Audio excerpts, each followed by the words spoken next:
All right, cool. So, welcome to the Action Sturge. Tonight we will be playing our Dungeon World game, which I've named the Borderlands Saga, but that barely encapsulates what this actually is. This is an amazing narrative with some amazing characters, and I think I'm so excited to be sitting down. It's been too long since we played last, and I've literally been thinking about this. Picking this back up for a while now, so I'm super excited to be here. Thank you, Mort Cake, thank you, Plaster Dragon, for being here and playing with us. And if you are not caught up on what's going on here, feel free to watch this and then go to our YouTube page and catch up later, just so you can see how this story has evolved. And you can find that on our Twitch page, where you can find all our social medias on our Twitch page. That'll take you to our Facebook, our Twitter, and our YouTube. So check that out. And then thank you for the host, Plaster. Very nice. As well as let me give a shout out to dndwow.com, because they send us free dice sometimes, and we like to give those away on our stream. They have super cool dice. They have like big dice, little dice, color changing mood dice, metal color changing mood dice. It's pretty insane. And if you are interested in getting some metal color changing dice, you can use our code theactionsturge at checkout to get 10% off of those dice. So go to dndwow.com, check that out, use our code, let them know that we sent you. Maybe they'll send us some more dice so that we can give it away. And with that, let's jump right into this. Thank you, Plaster Dragon, for 10 months subscribed. Keeping that streak alive, man. Thank you so much. And with that, let's jump into this. So up until now, you guys have left your home of Happy Tree, and you have traveled to the Vultures Arena, where there is a contest going on. Oh, what's up, Gamer Mom Luna? It's so good to see you. Thank you for dropping a lurk. And so you guys have traveled to Vultures Arena. Along the way, you have met many people who are dissatisfied with the warlord's control over the land, and one of you, Harold, has become somewhat of a folk champion, who has been put into a position of fighting for everybody's freedom, like it or not, bolstered by his advisor Aziz and his right-hand man Tyrion. He is stepping up to take the challenge. They are accompanied on their adventure by Harrison the Bard and Rook the Thief, and so far we have gotten ourselves into quite a mess. So last we left off, it was the first day of the actual arena. You guys have awakened after being quartered by one Fenric, the Stefan the Crimson Blades wizard, who happens to be a friend of Harrison's. You guys have been put up for the night by him, and there's some stuff going on. So go around. I'll just have everybody go around. I guess they can see who you're playing, but go ahead and introduce yourself anyway, even though I kind of already did that, because I was just so wrapped up in the moment. Go ahead and introduce yourself, and then tell us what your goal is for this day. We can start with Harrison. What's your goal today? Hello, everybody. My name is Harrison. I'm playing a human bard. I guess my goal for today is going to have to be, I figured out last time that the Blood Bowl at Vultures Arena is rigged. So I need to find a way that I can kind of rig it myself and not get caught, because Clive said that it's very easy to get caught. So I need to find a way I can be deceptive about it as well and not let my friends get killed. All right. What about Aziz? My name's Terry. I'm playing Aziz, the halfling druid, and my goal for the day is to free the animals of the menagerie and find out what this ancient animal is and how I can help it. All right. What about Harold? Hi, I'm Mordcake. I'm playing a human barbarian called Harold Hellstrom. Harold and I wasn't in on the last session, so honestly, figuring out what's going on seems like a good start. And secondly, I believe the Blood Bowl is about to begin, so tear some skulls, I guess, and please the crowd. All right. Tyrion. Oh, push to talk. I'm Plaster Dragon. I am playing a human cleric named Tyrion, and much like Harrison, I also discovered how rigged things were and have taken a different tack. I've gotten Dwemer on my side, ostensibly, because he wants to replace some of the members of the rigging council, as it were, and some of those people are people that we want to get rid of as well, and I've convinced him that Harold would make a good people's champion, and that if he supported us, we would help him with their orc problem up north. And he found the deal amenable, so today I'm going to go and find my old friend Stefan and make a deal with him, even though I know I can't trust him, letting him think he is betraying me while I'm trying to double-cross him. That's right, the guy with the lowest charisma in the party is attempting subterfuge. Should be fun. I mean, it's worked out every time so far, right? Somehow, but at some point the luck has to run out, doesn't it? Only the dice will tell. And Rook, what are your goals for the day? Or yeah, who are you and what are your goals for the day? I'm Nathan Smith. I'm playing Rook, the thief, half elf or halfling. My goals are to release the animals without getting caught. All right. So let's start with Harold. Since Harold didn't get much screen time last time. Harold, you awake. It is morning. You can tell by the sounds outside. There's a dull roar of people outside the temple where you're at.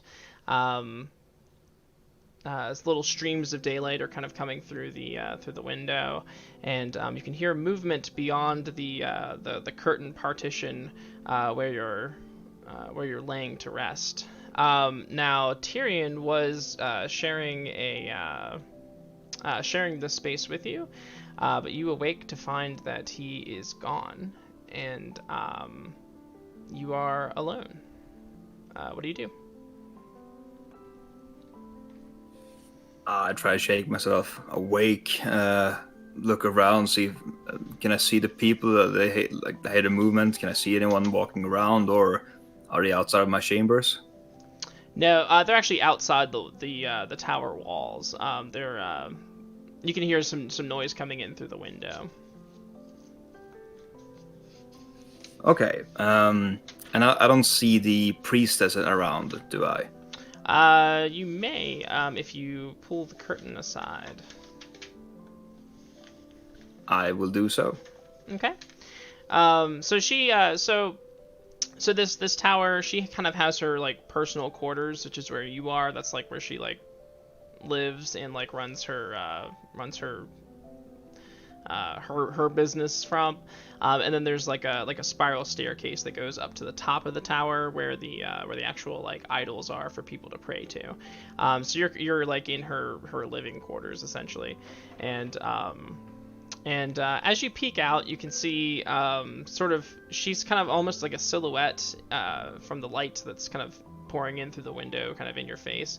But you can see that she is sitting at the edge of a large bathtub, and she seems to be dousing herself with a wet cloth and washing herself.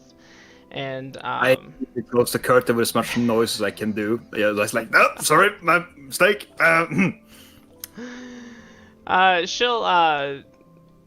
She doesn't even turn to acknowledge you. She just says, "Oh, you're awake." And you can hear some water sloshing as she gets up from the tub, and she says, through the curtain, she says, "How is your wound?" I look down my arm. I'm assuming it's okay. Yeah, it's there's a scar there, but the wound has mostly closed up. It may be a little tender if you touch it, but other than that, it is the speed at which it healed is amazing. Feels as good as new, honestly. So yeah, it's great. And she says, "You know, I didn't take you for the bashful type."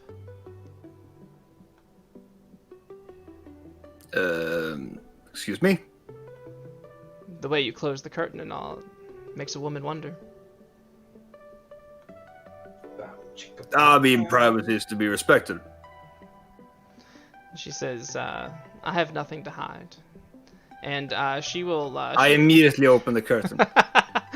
And she's standing there and completely naked, and she'll kneel down, and she'll actually want to look at the wound herself, and she says she looks back up at you, and she says, "Tyrion left late last night. It seems the gods blessed him with faster healing." I mean, that makes sense. Compared to my gods, yours seems to be more caring and more, helicopter parenting. She says, to that, I think she'll just laugh, and she'll say, we pray to the gods that we deserve, don't we? Yeah, that's fair. And she looks at your arm, and she says, she kind of leans in a little closer, and she says, "You're not involved with anyone, are you?" I can't say I am at the moment. She says, "Well, there are possible side effects of the potion I gave you. In order to make sure everything is healed the way that it should, and perhaps a further examination is required." Cut to black. Yeah, the curtain will just close. Yeah, sounds good. Yep, absolutely. So then we'll move on to Rook and Aziz. Starting off strong tonight. Yeah, I was not expecting that. I know he was flirtatious last time, but still. We go from one animal action to another.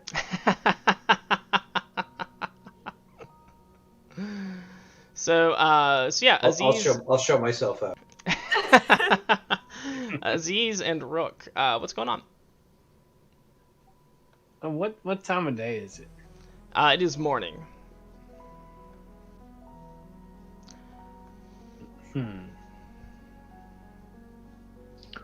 At some point in time, I'd like to scout out the area around the menagerie. Okay. Kind of get a lay of the land, but that's not high on the list since we're definitely not going to do anything until after dark. Right.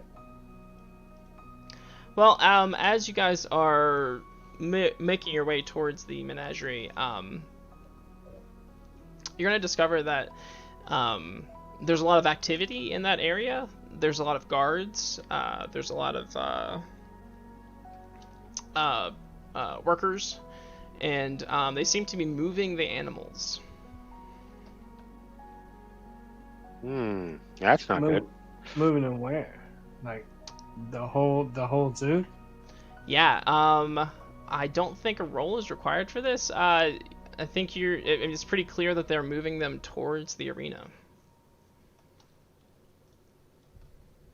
Oh no.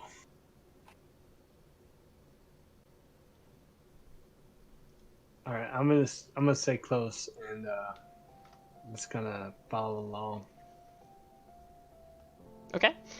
You'll definitely see Rindali kind of like rushing around, yelling at workers and cursing guards, and just basically doing Rindali stuff. He's just basically losing his shit like every 5 seconds. So you'll see him around. All right, I'm gonna try not to be spotted. Shouldn't be hard since he's distracted, but. Okay.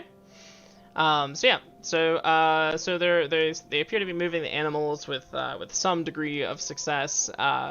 Most of them are in like rolling carts, like their cages are basically like rolling carts, and they're basically just like moving them, but they don't seem to have enough manpower to like move them all at once, so they're just moving them sort of one at a time, and or a couple at a time.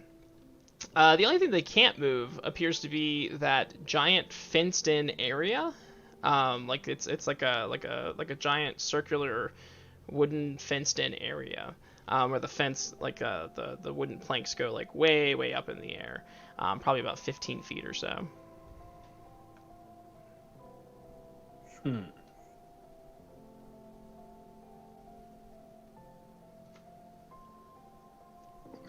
Well, I think I'm going to take the form of a bird. Okay. And check out what's over the fence. Okay. Go ahead and roll your shape changing. Yeah, I'm getting stuck in the shadows. Okay.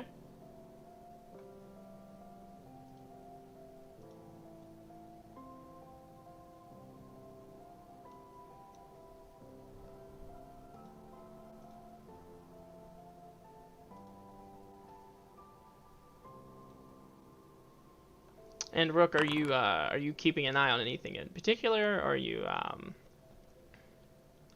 just staying hidden?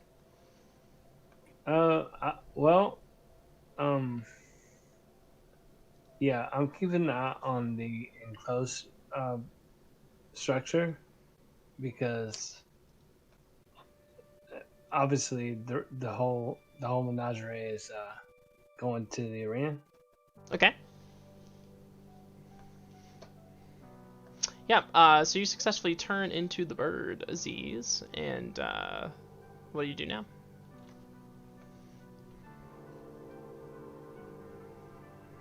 Oh, push to talk. Flying up to the top of the fence. Yeah, so when you land on the top of the fence, you can see that there's basically it looks like a big mud pit. There's some water. There's some water pulled in. And the train is here, by the way. So there's some water pooled in to the mud pit, and then sitting in it is this gigantic turtle, which just seems to be kind of just sitting very still in the center of the pit. Its eyes are closed, and it looks as though it could be sleeping or dead. Probably sleeping though. I think you could probably see the steady rise and fall of its long breaths.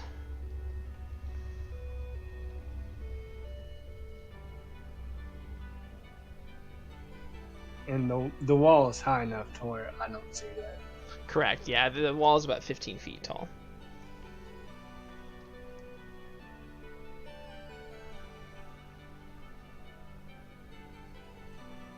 Oh, Terry, are you talking?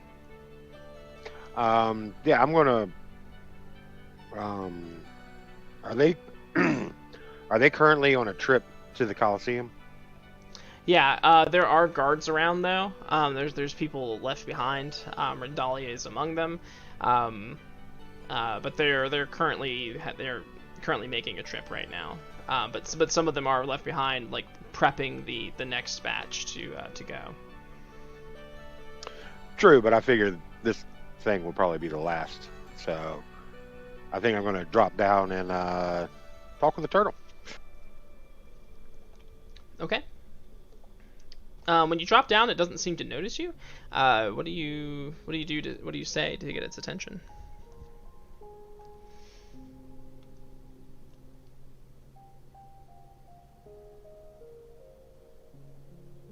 Now this is like an exceptionally large turtle, right? Or is it just like a normal turtle? This is exceptionally large. It is. I'm trying to think of what the measurements would be. I would say about 6 heralds could fit on the back of this thing very comfortably. That's a lot of heralds. Like a bus? Yeah, it's like a bus. Oh. Turtle bus.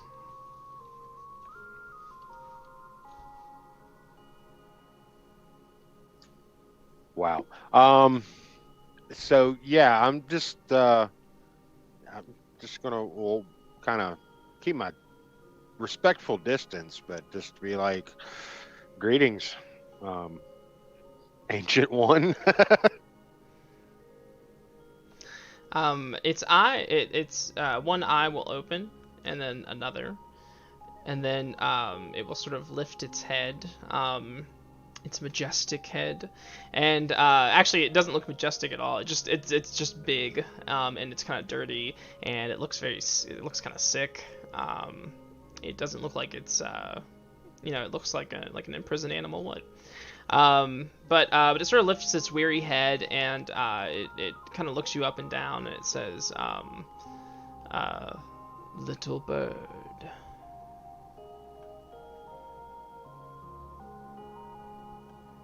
you are not what you seem. No, I am not. And I will actually just drop the bird form. Okay. As you do, the turtle does not seem to be shocked in any way. It actually betrays no expression, and it just simply nods and says, "A speaker has arrived. That must mean it is time." Time for what? And it gives a long sigh, and it says, "It is finally time for me to leave this place." Well, that was the goal. I was hoping to get you and all the other animals out of here. So tell me what you need, and we'll make it happen. So the turtle lays its head back down, and it says, "For now, we wait."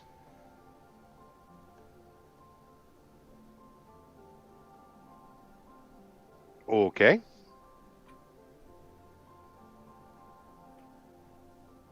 Is there anything you while we wait?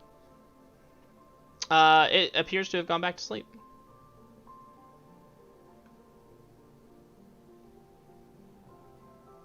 Okay. Good talk. We'll catch up later.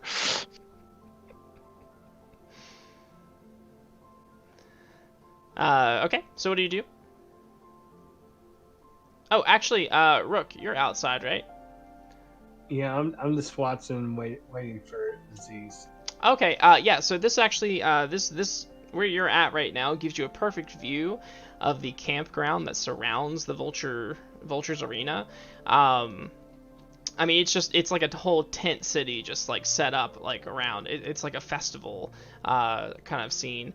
However, there is a tent that you did not see there the day before, and you're certain you didn't see it because there's no way you could have possibly missed it. Overnight, basically a circus tent has appeared amongst the tents in the area surrounding Vulture's arena, like literally a circus tent. I'll take note of that. Yep. Does it seem like literally a circus tent? Yeah, like just as big. Maybe not as colorful, but. All right, I'll note that. As soon as he gets back, I may make my way over there to check it out. Let's actually move on to Harrison. What is Harrison doing? I don't remember where I left off last time. You had talked to Natalie, and she had told you that the rumors are true about Gaspard being a cannibal, and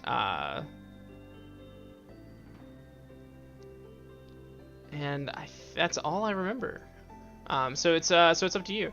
Clive will come by will come find you at some point, and tell you that before the opening ceremony starts, you two will need to join everybody who is registered to fight. There's sort of like you basically like showing up before the ceremony to get in line, to get organized, and like they gotta basically put everybody in their place and stuff, because there's like a whole procedural, like a whole procession, to introduce everybody. So Clive is gonna find you and tell you that you guys need to get ready for that. Okay, I will tell him that I will do that. What was my wizard friend's name again? Fenric. I want to find Fenric real quick. I'm not sure if there's somewhere I can locate him, or I know he'd be in town. You're not sure, probably right off the bat.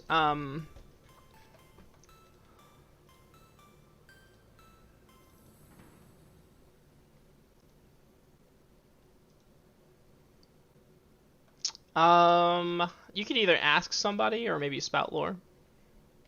Okay, yeah, I can try spout lore first, see what that'll get me. Okay.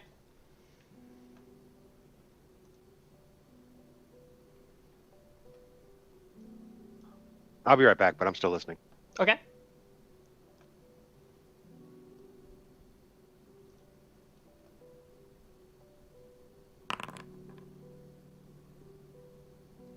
A 9.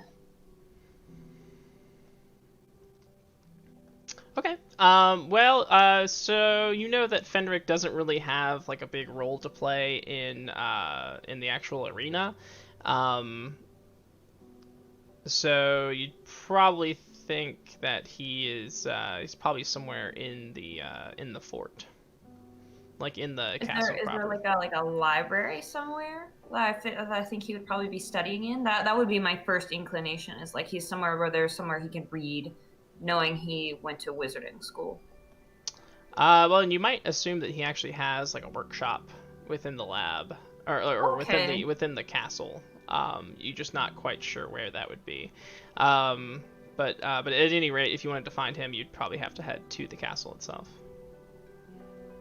Yeah, like what I'm getting at here is I think he could help.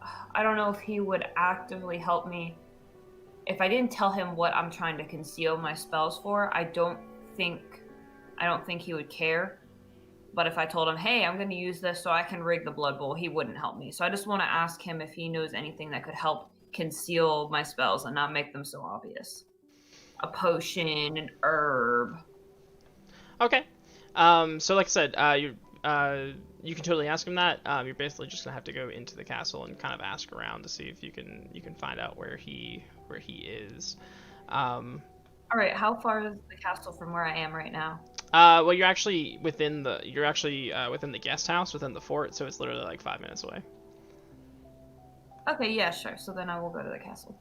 Yeah, and I believe Tyrion has business at the castle too. I don't know if you guys wanted to go together and kind of split up at the door. I can imagine we meet up at the entrance Yeah. So how does that play out, Tyrion?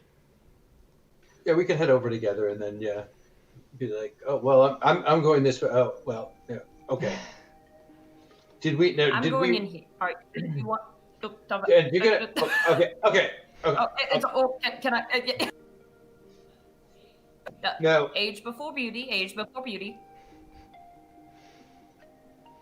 did we rest in between our adventure in the night and doing this stuff today, or? Yeah, you've had some rest, some time to rest. Okay. Now, are you sure you're going to stay out of trouble? I mean, I'm going to visit my dear friend Fenric. He shouldn't be of any trouble. And you remember Fenric is the one who tried to kill us on the wall when we were rescuing the tiger. I think he might have. He couldn't see us. It was a little too dark. I think he's referring to the monster, right? Yeah. I agree with Titan on this one. Titan's not happy at all about Fenric. Can you just trust me on this one? Fenric, at least be on your guard around him. I can do that for you. I know he's the only remnant you have left of your mentor Melvin, but he appears to have taken a different path than you have. And with that, I'm beginning to wonder. So I think I will relay to Tyrion like what my plan is by visiting Fenric, and I guess I'll ask his advice if he thinks there's anybody better I can talk to that could help me with this spell concealment. I could talk to Fala, but she hasn't spoken to me in a long time. It could have something to do with the fact that every time you speak to her, you hit on her. I don't hit women. Why would you assume that of me? You make advances, flirtations. What? It's harmless. I get the Tell sense. a woman she's beautiful. Yes, but when she says things like, well, my husband, and leads conversations that way, one begins to believe that maybe, just maybe, that those advances are unwelcome. I haven't seen any husband. I don't know anything about a husband. I haven't even heard her talk about a husband. As you will. I think follow would be a good suggestion. But you can also try your friend Fenric. Well, since I'm already here, I should ask Fenric and see if he'll help. And then if that doesn't work out, I can go to Fala. Is there some kind of signal you can send up should Fenric deduce your motivations? Well, the high-pitched scream has worked in the past. Oh, I'm yes, sure. the shrill scream. I'm sure I'll find you. Oh, come on, I want to have a cool code. Ah! Well, all right, a cool code. Something like a bird. You'll be Bald Eagle, and I will call your code name.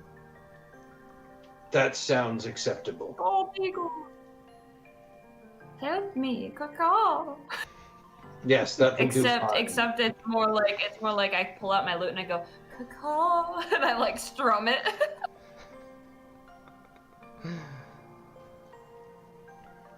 Solid. I accept that is a sound plan. That'll do then. I see what you did there. What? He said a sound plan about your musical. Yeah. Thank you. That's the show, everyone. Good night. Have a great time. That was it. That was the show. And welcome, and that was the action sturge. Make sure to check us out on YouTube. Give us a subscribe and a like. All right, so Oh, come on. If you think that's the last pun I'm going to do tonight. That's. So okay, cool. So so when you get there, there's a couple guards. They'll be like the usual, like, state your business. Like, what business do you have inside the castle? To who? I both? Both of you, yeah. Well, I'm here to visit Finric, the wizard. And, I'm here. Yeah, and he'll motion to another guard, and that guard will accompany you, saying Fenric is expecting you, and the guard will accompany you into the castle. Tyrion, Okay. what do you say? I am here to meet with Stefan. Stefan is expecting you. And Yes, then this I time know. the guard that you're actually talking to will be the one. He's actually he has a little more stature. He might actually be someone from the old crew. Even though you can't quite place his face under his helm. He's old enough to be someone from the old crew. From your days with But I don't recognize him. Yeah, he might have been one of the younger guys, but maybe just somebody that was kind of there on the tail end. But he seems like he has like more seniority than just your average captain. Oh, speech to talk or push to talk. I'll say, have we met before? He'll turn back and kind of give a closer look, and he says, "You do look familiar, but I can't place your name." Yes, I feel the same. Oh well, missed opportunity. Lead on. What is your name? Tyrion. And Tyrion. And he says, "I think I do remember you. You used to run with Stefan the Crimson Blade. If I recall, you're somewhat of an outlaw to the outlaws." That is one perspective of looking at it. I can't imagine why you'd be walking willingly into the castle of Stefan. We are old friends. He had a proposition to discuss with me. I can always make time for an old friend. And at this point, he's gonna be walking with you into the castle, and he says, "Well, I don't know what your relationship with him was before, but I don't believe Stefan has any friends." Then you do know him. I'm as close a thing as a friend as someone like Stefan can have.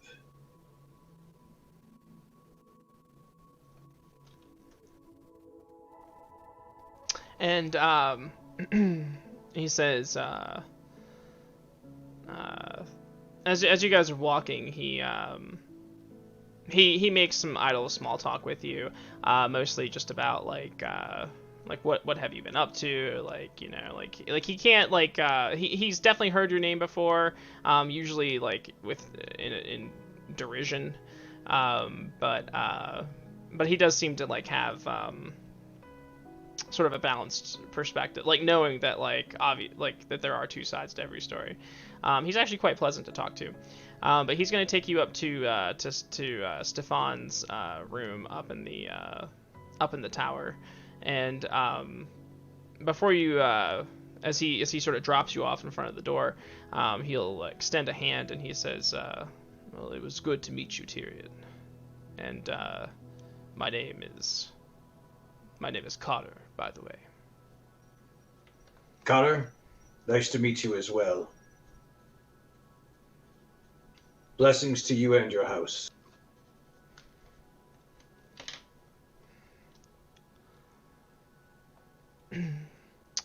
And when he tells you his name, it is going to stir a memory.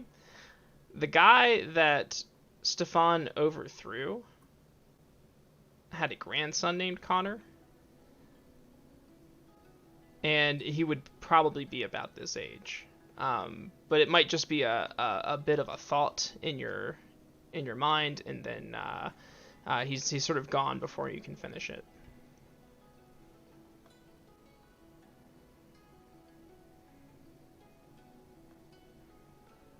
Interesting. But before you is the door. I'm going to just walk in. Okay. As you do, you will see Stefan the Crimson Blade. Now, refresh my memory. I don't know if we ever talked about it. What does Stefan look like? Stefan looks exactly like how you would expect someone named Stefan the Crimson Blade to look. He's flashy, has one of those Errol Flynn kind of mustaches.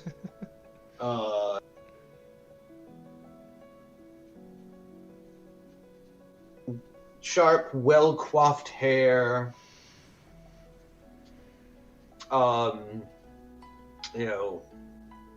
Daring sort of aspect to his body language, bright eyes, a ready smile.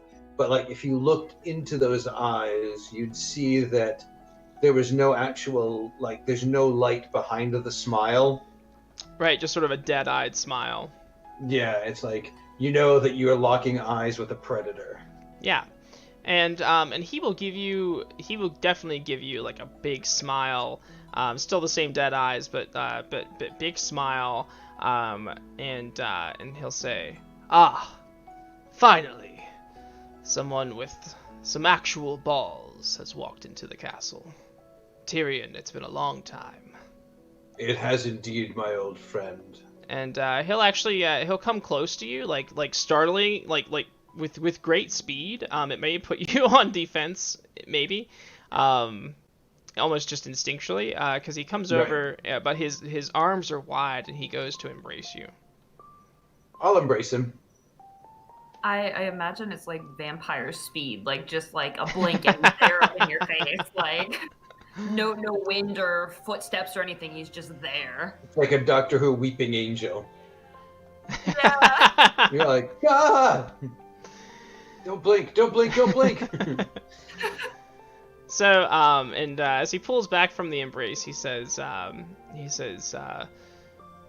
Tyrion, I couldn't have asked for a better time for you to come. I know we have some things to discuss, some hatchets to bury, but I want you to know that there's nothing that I won't do to make what happened in our past right. There are bridges that were burned, but perhaps they can be repaired. Shall we sit? Yeah, and he'll offer you a seat, and he'll and I just read what Fort Puff put in the chat. He'll offer you a seat, and would you like some breakfast beer? Who says no to breakfast beer? Yeah. Come on, man. So he will have a pitcher of beer, and some meats and cheeses on a platter, and he'll offer you a seat. Now, we're gonna switch gears for just a second. Back to Harold. So Harold, oh my goodness, I've forgotten her name.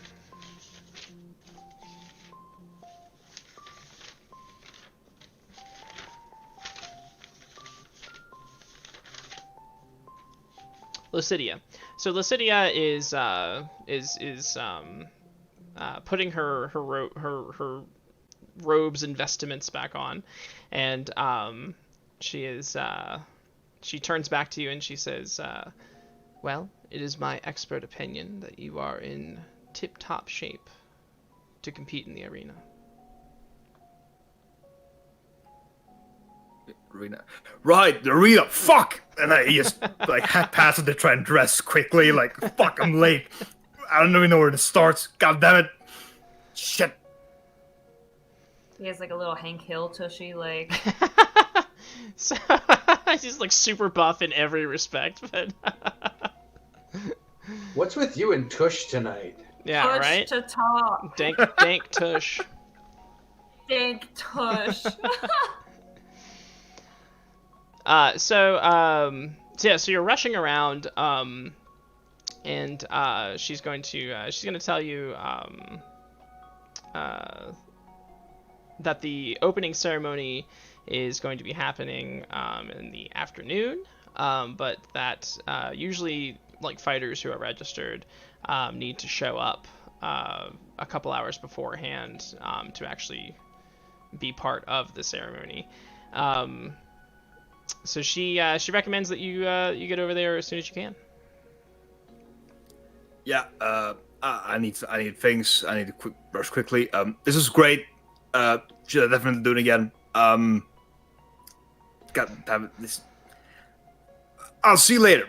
And I rush out of there. Now, I don't know if this would be a good time to bring this up. You had mentioned something to me about an item, and I wondered if you might have left this behind. And she kind of reminds you, she kind of picks it up and says, "Is this yours, or are you forgetting this? Is that okay? Is that okay to bring up?"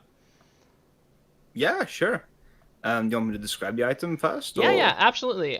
So she's gonna pick something up. And she's gonna say, "Oh, is this yours?" Yes, it's mine. Haven't had it too long. What the item is, it's quite small. But what I thought of the trinket is that it's a golden acorn.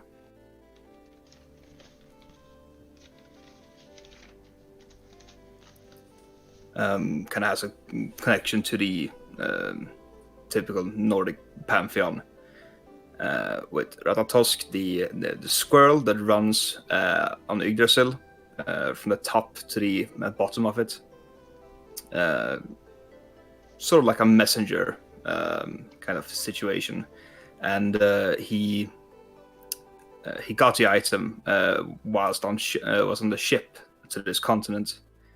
He had woken up from a great storm, and the acorn was lying right next to him. They were in the open sea, nowhere in sight, for any trees or the like. So he sees it as a message from the gods in some way, but he doesn't really know what. So yeah, perfect. And so she probably would have picked it up, and when she saw how much it meant to you, she would have asked like what is it? What does it mean? And her being a cleric would have loved to hear about the connection to the gods, or to your culture's lore. I think too she's going to say, I can't remember if I've established if you're. I don't think so. Her shrine upstairs has empty plinths, awaiting new idols that they might include in the All Faiths shrine. And I don't know if yours is up there, but she offers one of the plinths to your god if you would like a place to pray. Thank you. I'd love to. Unfortunately, I will not play favors with my gods unless the others strike me. Any one of them could probably kick my ass, even the squirrel. Even though I hate to say it. He's a ratty little bastard I've heard in the stories. There's a lot of pranks, that one. A lot of the messages are just jokes or ways to piss other gods off. Likes to cause mischief, that one. And she says, I would love to hear all of your stories.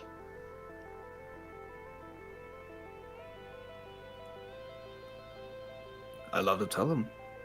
I love to hear about your gods as well. It's... Good. It would be nice to hear from another perspective. Even though I do not dislike Tyrion's way of telling them everything, but he... sometimes I have a bit of a hard to understand him.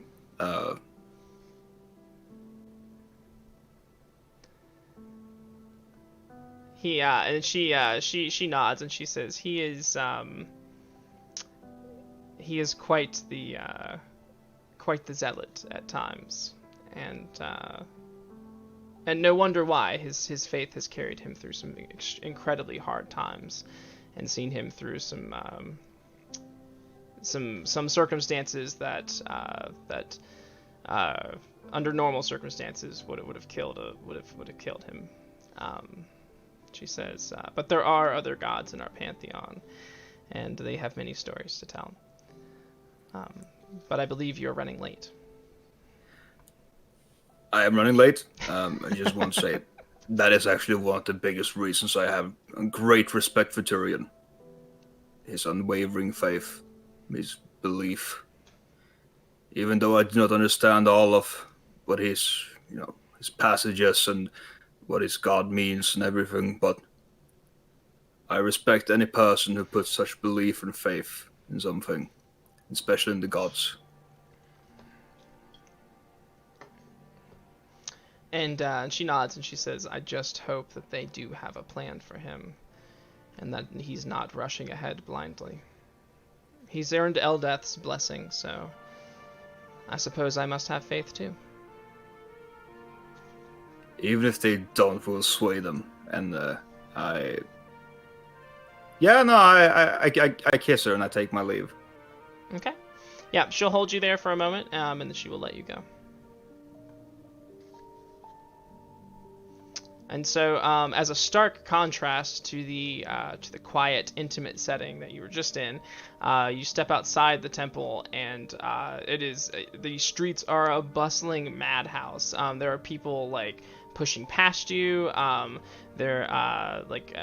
everybody seems to have somewhere to go, and am I getting shunned? How did I get shunned? What have I done that's shun-worthy? Oh, hey, Gage is popping in on Facebook. So nice to see you, man. Good to see you. I'm being shunned right now because I don't like Aladdin. Alright, well, there it is. That is completely fair, honestly. That is on you. Thank you. You know, when we the non-believer. I will defend myself when we start a just chatting stream. I will defend myself for an unspecified length of time. So is it just like real quick? Is it the story? Is it the movie? Or is it just because you don't like Princess Jasmine? Because I know you hate her. I don't hate her. I just, you know what? We have to talk about it You another hate time. her. We could go on. We're gonna You're gonna get on that tangent, but we'll talk about. Oh my god, he's such a bitch. I don't like that man like at all. Yeah, that's him. Oh my goodness. Oh hey, and our sister is checking in too, jumping on the Shun John train. Which I'm assuming that's Demetria. That is Demetria. So Yeah. So you step outside. It's a huge hustle and bustle. People are like pushing past you, and there's a chatter amongst the crowd. People are talking about all sorts of things. They're talking about the ceremony today. They're talking about the gigantic circus tent that is mysteriously showed up overnight. They're talking about the orc threat. I mean, it's just as you push your way through the crowd, you'll hear a little bit of everything as you head towards the arena. And with that, let's jump back in with Rook and Aziz.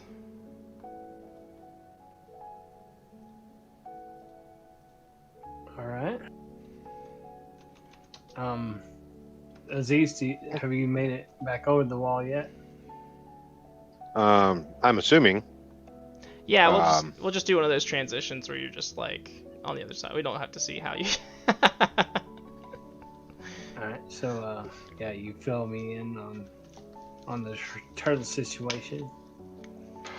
Yes, it is the biggest freaking animal I've ever seen, and it's a turtle to boot. And apparently, he's been waiting on me. And something's about to go down. But I don't know what. Wow. That's fascinating. And by the way, did you notice that circus tent over there yesterday? What circus tent? No. Where the hell did that come from? I don't know. That's quite odd. Yeah, there's some people kind of gathered around it now, but they seem to be giving it a decent berth. Is there anyone, you know, is there anyone in the area? Yeah, I mean there's people kind of around the tent, but they're just kind of like looking at it like what is it? And like people are kind of like daring each other to like go look to try to like go look inside of it and stuff. Well, I'm gonna cloak up because I seem to be in trouble everywhere I go, and I'm gonna approach slowly. As you guys make your way towards the tent, you're gonna hear a little voice. She's gonna say, "Oh, Aziz, Rook, there you are." It's Nana. Nana? Yeah, it's Nana. Nana, hey, what are you doing? She says, "I was looking for you. Someone tried to break into my cart last night. I wondered if you would mind taking a look around." Well, of course. Definitely. And she'll take you over to her cart. She says, "As you can see, they tried to break the latch. Now, I can fix it, mind you. I can fix anything, but I'm a little concerned. If I hadn't had the second latch latched from the inside, I don't know what would have happened."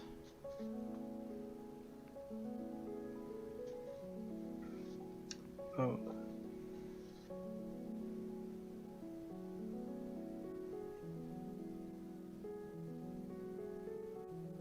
Well, lead the way. Yeah, nope, you're there. You're in front of her cart. She's showing you the broken latch. It's basically like the handle of from the outside, and it has literally just been torn off. I guess you could maybe discern realities, perhaps, or what's the other one? Yeah, no, I think it's discern realities. If you'd like to ask some questions. Yes. You want to do it? Discern those realities. Yes.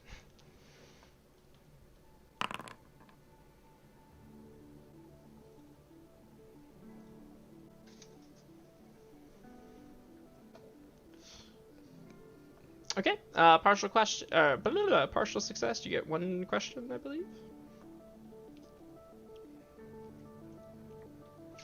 Oh, thanks, Slackers Girl, for subscribing tier 2 for the 15th month in a row.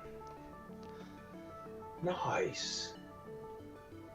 I'm checking out what should I be on the lookout for. Was this so basically, and I'm doing that by what does it look like this latch was, like pried by a person or like ripped off by a creature? I'm looking for tracks, stuff like that.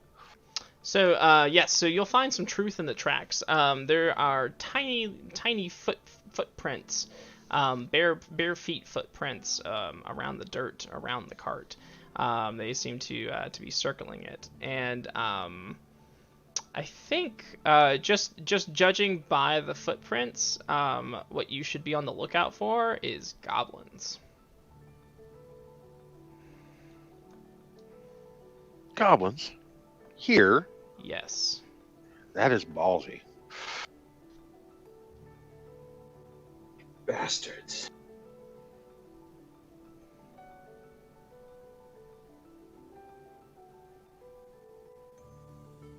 I guess I see that too. Yeah, Aziz can tell you. I don't know if you want Nana to know, though.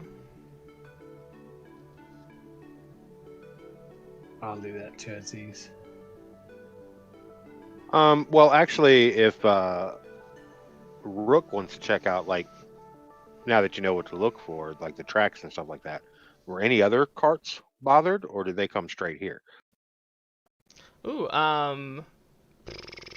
give me a discern realities, Rook.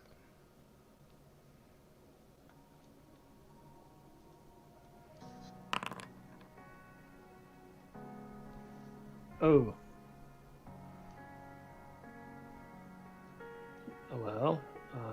mark experience. Mark that XP. Mark that XP.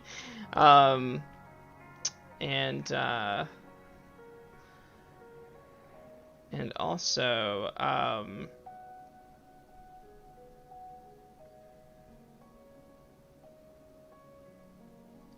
and I'm gonna hold that. Or perhaps we should follow the tracks. Maybe it leads out of the camp. Yes. And I'm actually gonna switch scenes real quick. Hold on one second.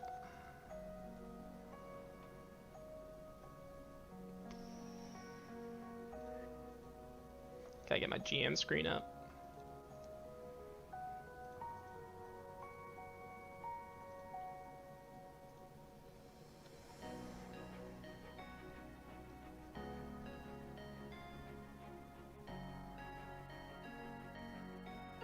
Oh, here we go. Okay, so actually no, I won't switch to another scene.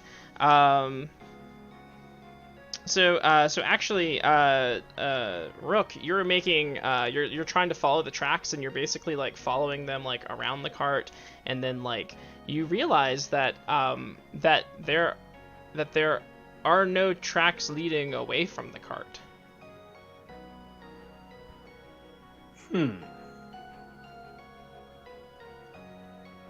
Well, it appears they haven't left.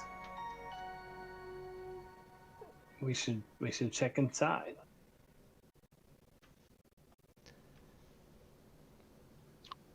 Wasn't Nana inside? Nana nods, and yeah, and then we'll switch, so we'll switch back to Harrison, I believe. Yeah, we'll have to check in with Harrison. Harrison, your guard has led you through the castle halls, actually down into like where the dungeon area kind of would be, and then you don't see any like cells or anything, but you're kind of taken down this narrow stairway that descends into the earth, and there's a hallway down there, and you're kind of winding around some weird corners, and you're finally brought to a room or a door, and the guard will pound on the door. And while you guys are walking, did you want to talk to the guard about anything in particular, or just chattering away with your normal Harrison self? Yeah, I think I would just be like my normal chatter, and like I would like just my usual, just nonstop talking. And I think the guard is probably super annoyed, and it's just like, yeah, damn, that's crazy. Yeah, he's doing Damn. the damn. That's crazy. And I just keep going on and on. And then we fought the Lindworm.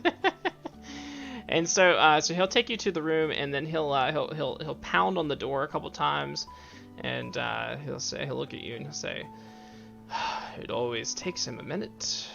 And pound on the door again, and then finally the door will kind of crack open, and you'll see like a sliver of Fenric's face, and he'll say, "What the devils do you want now?" "Oh." Hi. "Oh. It's come on in, please." Okay, thank you for your service, as I wave away the guard. He's already gone. So I will scurry inside the room. Okay. What's it look like? It's very large. There's some bookshelves. There's a like a desk with scrolls kind of propped out on it, with texts laying out, overlapping one another. It's clear that he's researching a lot of stuff, and there's another door in the room that sort of leads to another place, but this seems to be his sort of like office, and he'll say, sorry, where are my manners? Please have a seat.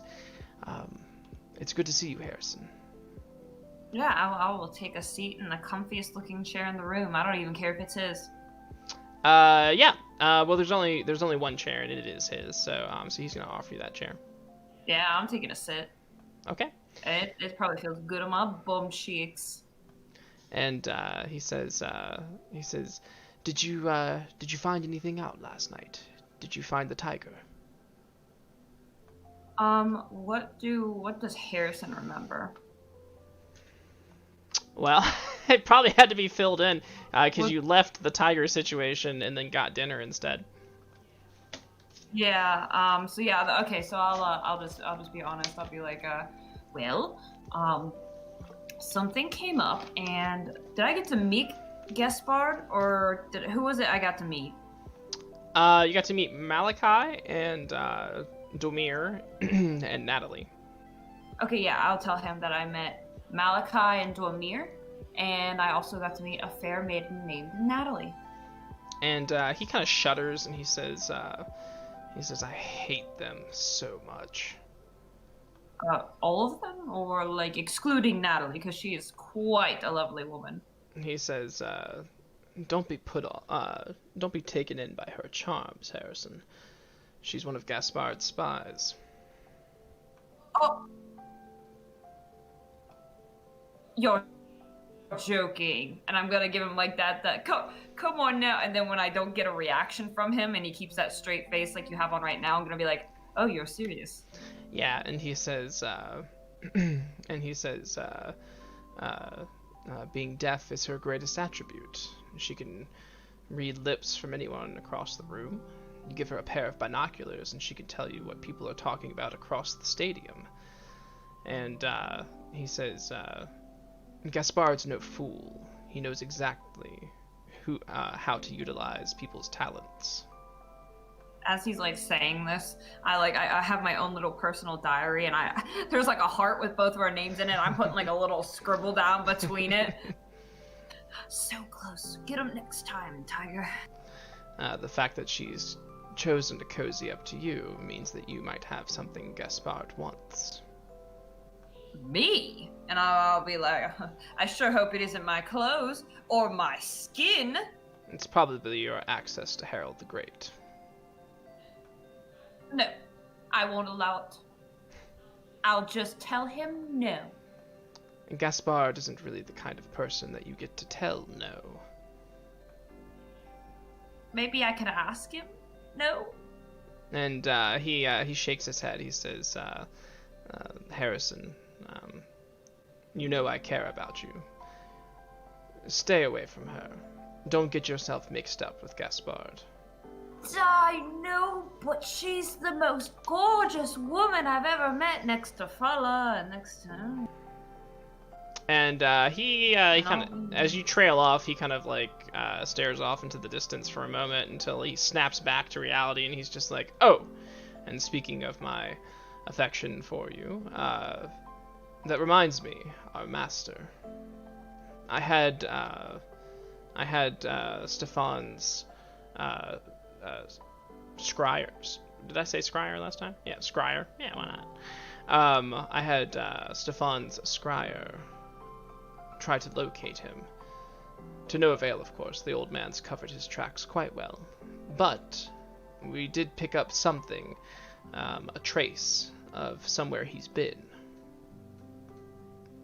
Where was that? Down south, in the Whispering Plains. Literally the middle of nowhere. That's odd. Why would he need to go there? I'm not quite sure. I had the scryer mark it on a map for you, however, if you intend to go check it out. Yes, after the Blood Bowl, before we go on to wherever we need to go, I would love to visit there. If you do, make sure you go with a guide. The Whispering Plains can be treacherous. I have just the guy. I have Also, just the I'm ostrich here for that. I have just the ostrich. I mean, person. I mean, I don't halfling. I don't know anymore. But I'm here to ask you something, Fenway. Go on. I've been working really hard to get my spells better, and I've been studying the effects of them and how they can be more efficient and useful was wondering if you had any poultice or potion or herb that would assist in the concealment of spells and making them less obvious. Perhaps if it has a somatic component to it or a verbal component to it, it could be concealed, or perhaps a glamoured image so it looks like I'm doing nothing. And may I ask why?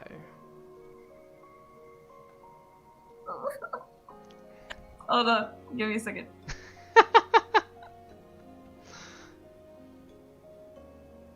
Because I want to be useful to the group. All of my spells are big and flashy, and I always seem to get myself caught in the middle of the trouble, and that puts my friends at risk. I want to help them.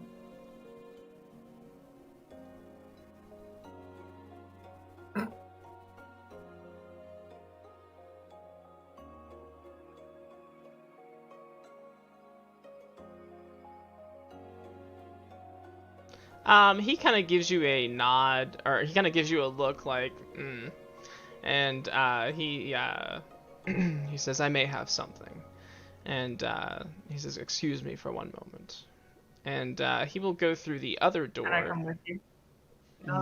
No, stay here. Right. I don't want to. Right here.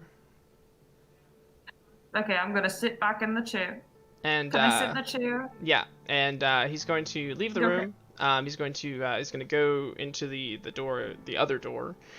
He's going to carefully close it behind him, and he will be gone for a length of time. What would you like to do to pass the time? Panic. I think I mean, there's no windows in here, I'm assuming, and there's only the door. Yes. And it's completely soundproof, so no one can hear you scream. Right? Let me, could I try to discern some realities here? Sure. Absolutely. Let's try. And what's this plastic sheeting doing on the floor? So, I can only ask one question. Shoot. I want to ask. I'm stuck between what is about to happen and what here is not what it appears to be. What do you guys think?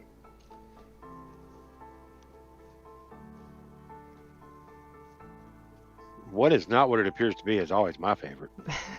Yeah, mine too. Yeah, that's what I was like, because, something is definitely not right about this situation. It doesn't have to be physical. Absolutely.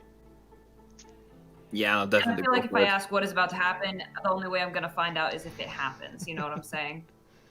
Yeah, I think the what is not what appears to be is a good one. Okay, yeah, so that will be what I will discern. Okay. So as you're just kind of, waiting, you can't help but to look around and see all the things that are laid out on his desk, all the books and the scrolls and the notes.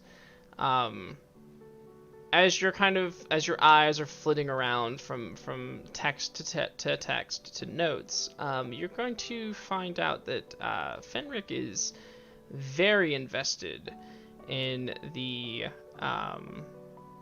Moon Elf race and research of the Moon Elf race, and he is very preoccupied with the properties of their blood.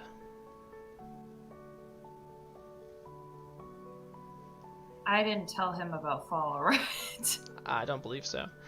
Okay, thank God. That is never a topic to come up. And so this to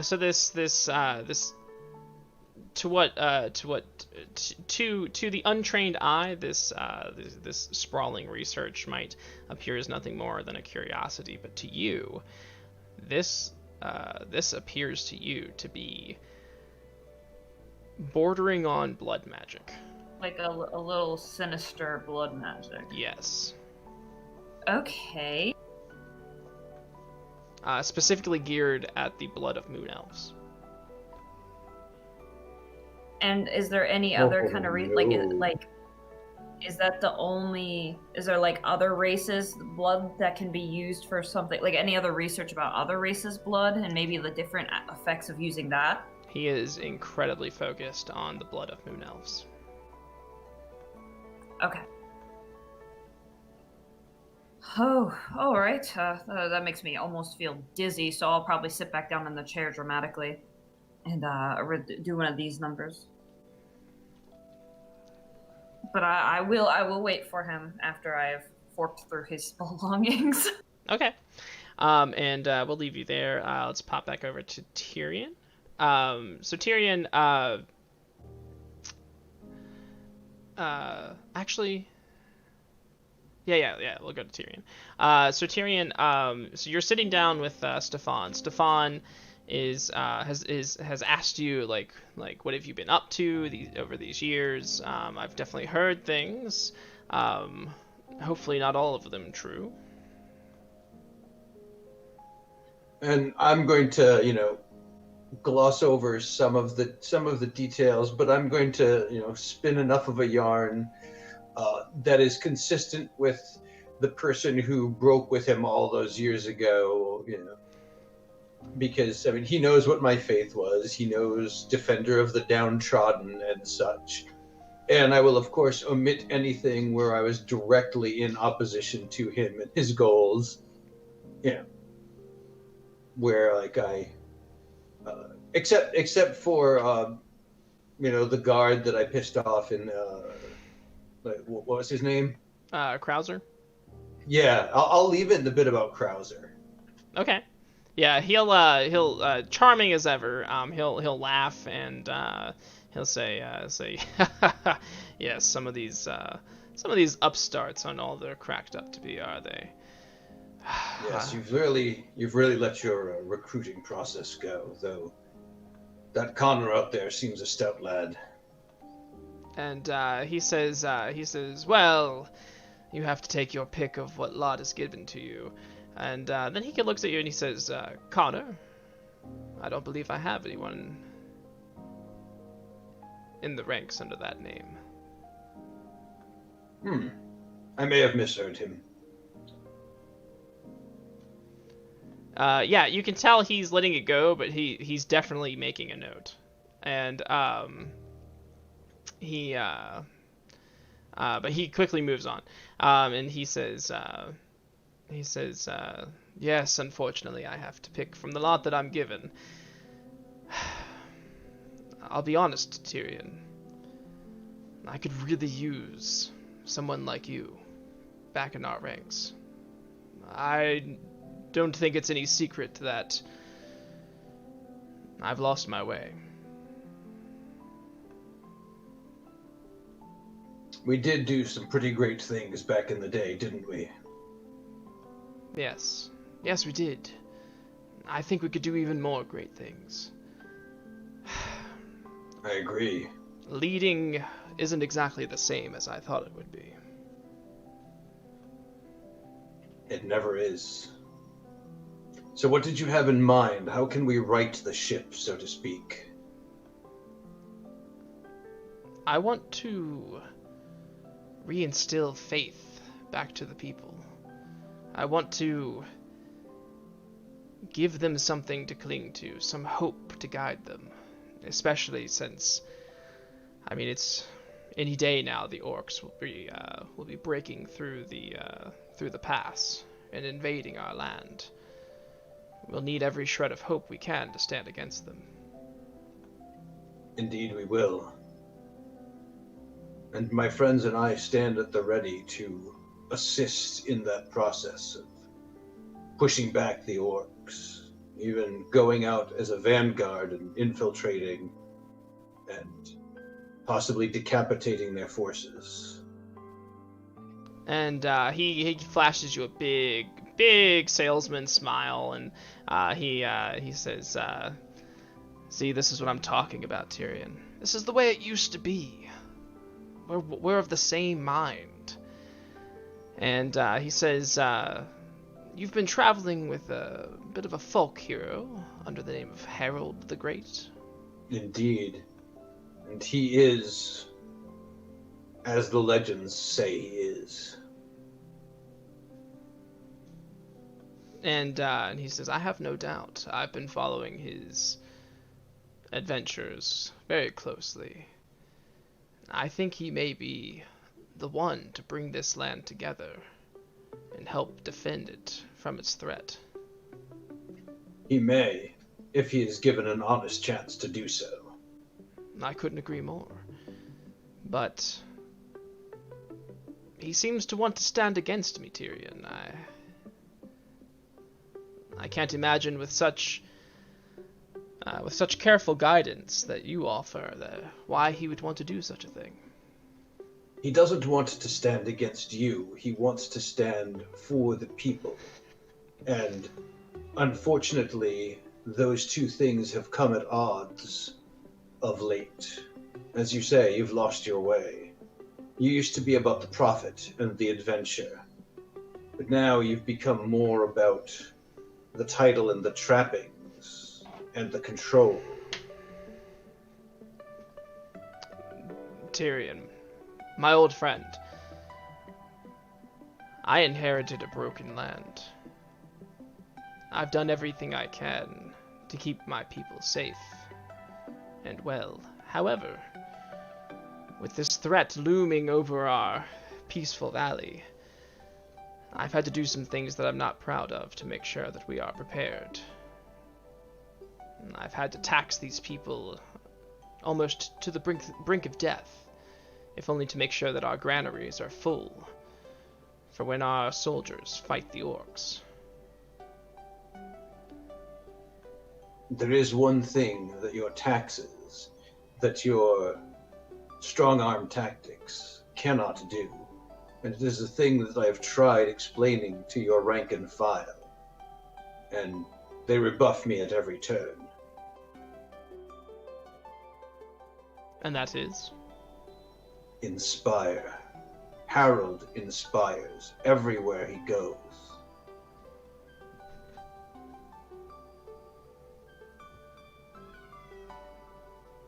I'm not opposed to this, and that is why I think we can...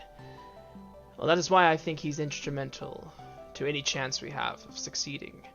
These people need someone they can rally behind, a hero that they can follow into battle, someone that they can believe in. And yet, if he were defeated at the arena, that hope would be snuffed out. It is likely that your control would strengthen, but the hope of the people would be gone. I'm sure you've considered this and realized that as a possibility. But consider the impact it would have when trying to fend off the orcs. How much more powerful a hopeful, energized people behind your troops, supporting, waving them on.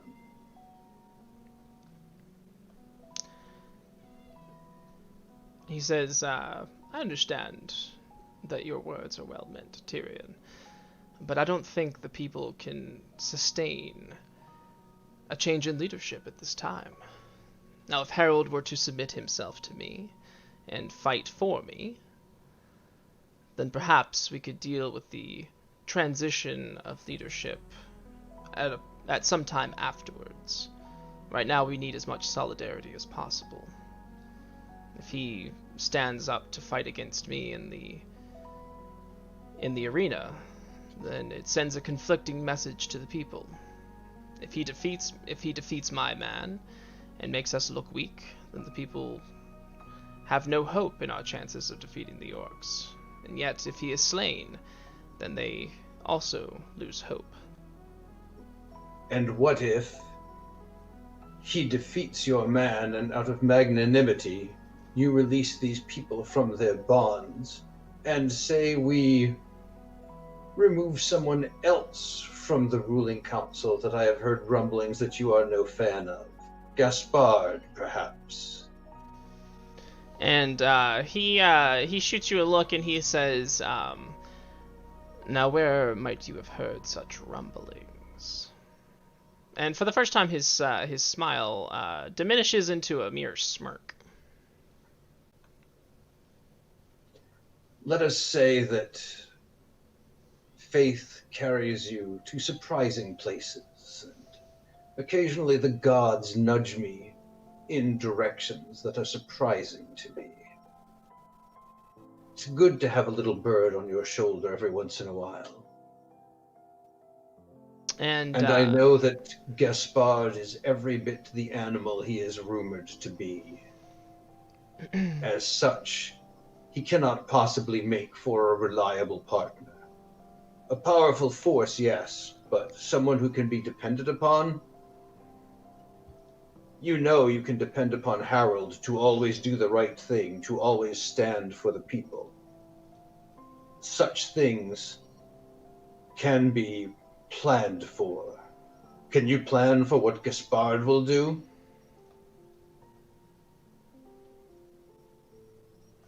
So you relax your grip. Oh, he's going to say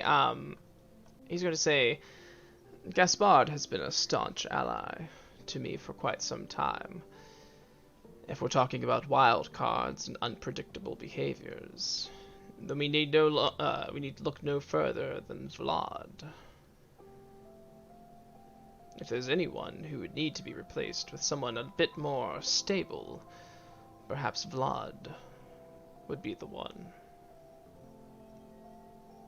I trust you to know your own counsel. I am just going where my faith tells me. If I was mistaken in who you are on the outs with, I do apologize. And he says, so let's make it an official proposition. Harold renounces his quest, submits to me. I sent him to the pass with the overall mission of fighting the orcs, but the secret mission of replacing Vlad. He cannot renounce.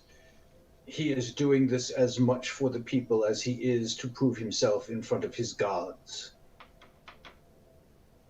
But, as I said, as you are the ruler, you can make a gesture of magnanimity. State before the competition begins, before the arena battle, that as a show of magnanimity, before the challenge is thrown down, make it your idea. Make it your proposal so that it seems to be coming as a show of kindness and generosity on your part.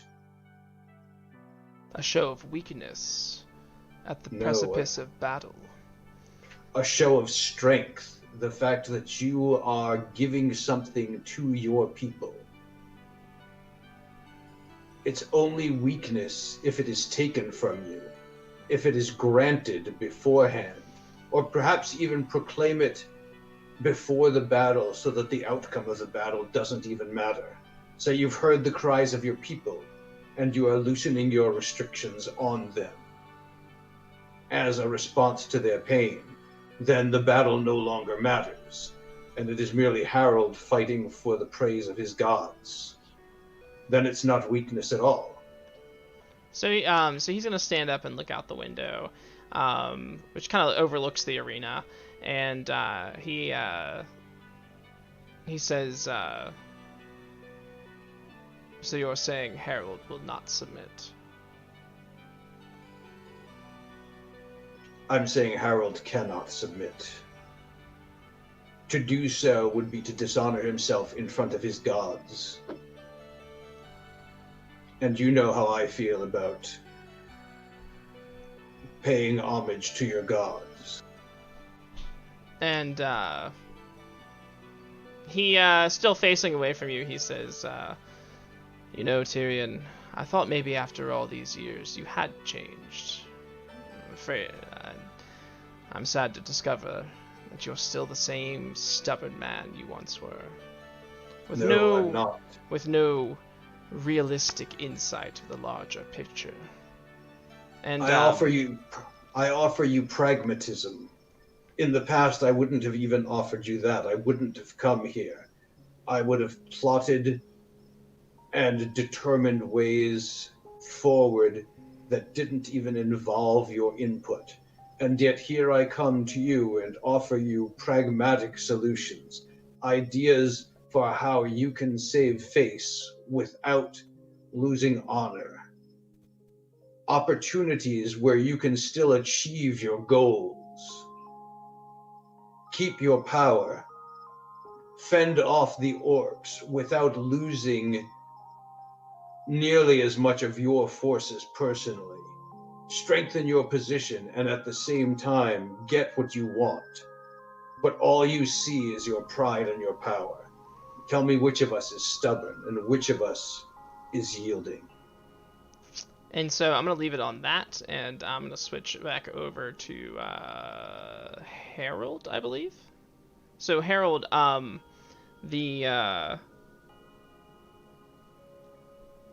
Yes, so Harold, you were on your way to the arena, right? That is correct. Yes, I'm trying to find everyone else on my way there, like looking out after them, but I don't think I'll see anyone. I don't think you will either. So you head to the arena.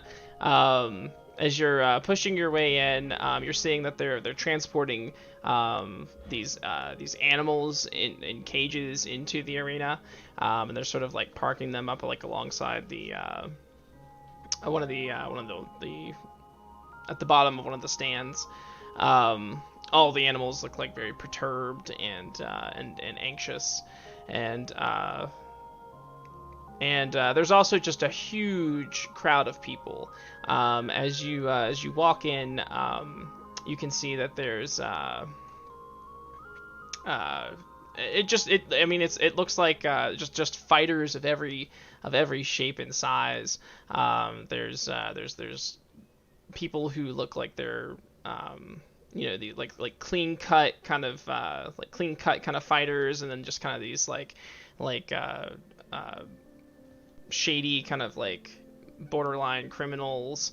Some of them are there hoping to maybe get a job with one of the factions or one of the warlords. Some of them are there to fight for similar causes as you. And there's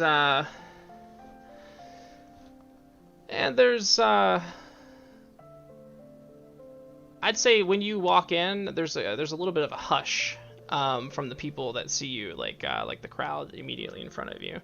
People start there's a hush, and then people start whispering and talking to one another. What do you do?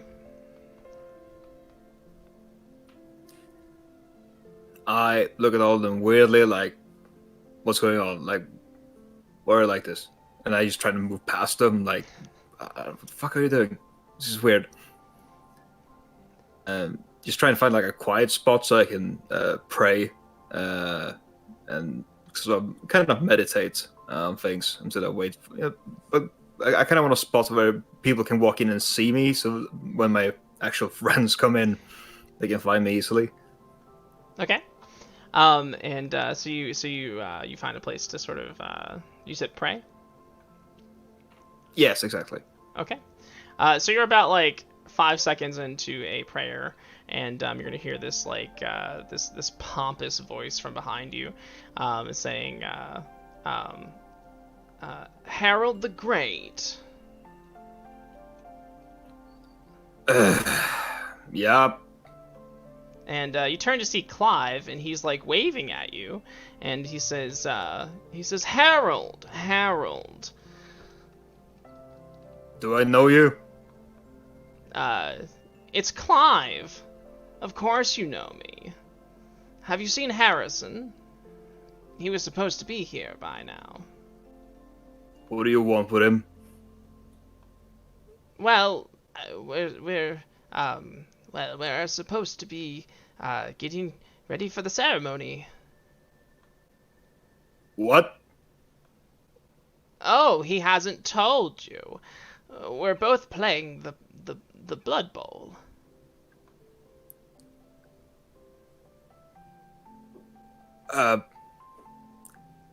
Sorry, and I look around, like, who's the biggest guy in here, or the biggest woman? Like, whoever's the absolute biggest bundle of muscle in here? There is a half giant, and she's currently bench pressing something ridiculous. Like, I don't even, like, maybe she's actually like got 2 animal cages and she's like put a bar in between them and is like lifting them up. Miss, excuse me, but could you put down the weights for a second and give me a good slap? Because I think I'm still fucking sleeping. and like she drops the animals and they're just like, and then she towers over you and just gives you like a little slap. No, I'm awake. Thanks, by the way. What? You're both playing the Blood Bowl? Well, yeah, we had a heart-to-heart, and we're basically best friends now. In fact, I've even gone so far as to take Harrison under my wing as an apprentice. You know, you were this close to convincing me, and you fucked it.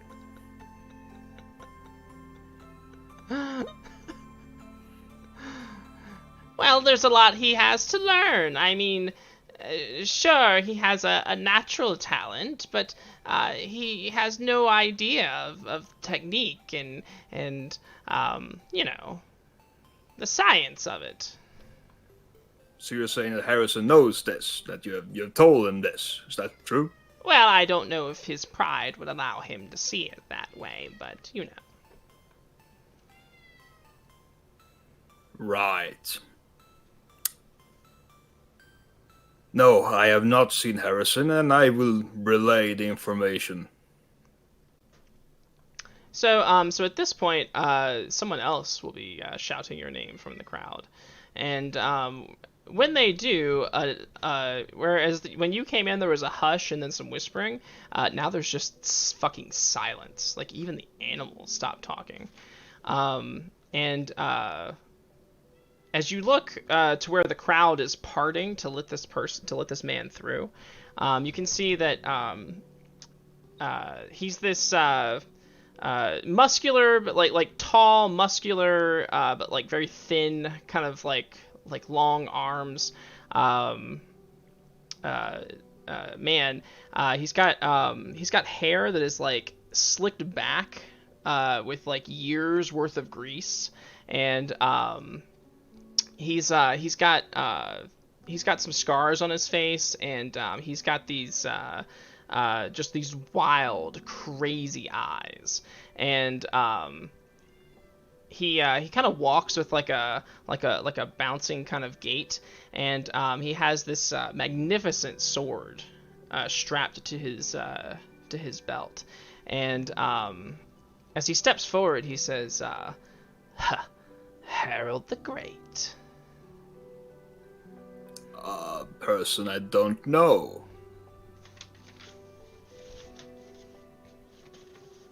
Yeah, it turns out I don't know him either. I always forget. I always forget his name. It's not Malachi, is it? No. It's Guy. no. It's he says, well, I would introduce myself, but I don't think you'll be around long enough to really make use of my name. Twist his I head mean, off. that was at least 2 seconds. I think I should at least be able to say it. That would have been useful. So,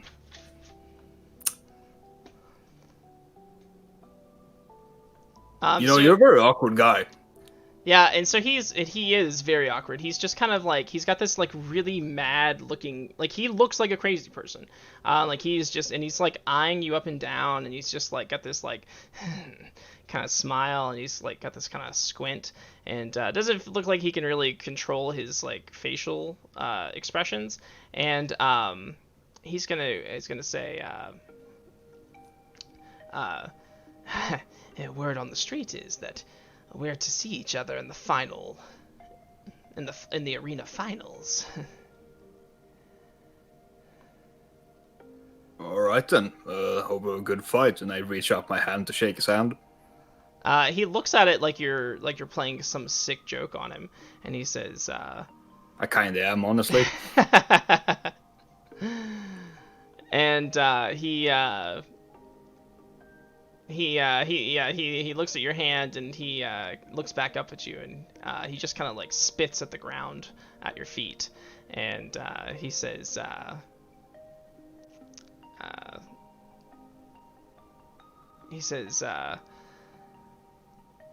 I think that's all he'll do. I think that he doesn't really need to say anything. I think he just spits at the ground at your feet, and just kind of see what you're gonna do. I look at the ground in front of me. I look at him. So the fight's to the death, huh? And he says, why? Do you want to back out? No one will blame you. Going against the best blade in the land. It'll be nice breaking it for you. At this, he gives a mad cackle, and he says, after he finishes, he says, I like you. I really like you. You're funny. It's gonna be a shame to have to skewer you at the end of my burning blade. That thing, burning. Oh, why do you want to see? And he'll draw his blade incredibly fast. Like I don't even, like, you blink and it's in his hand and it's on fire. And he kind of like tosses around from hand to hand, like does some tricks with it and stuff, like starts swinging it around like wildly, and he says, you know what this is, don't you? The legendary flaming blade? I've heard of it. I'll be glad to add it to my legends. And he laughs again, and he says, well, I guess I'll leave you to it then.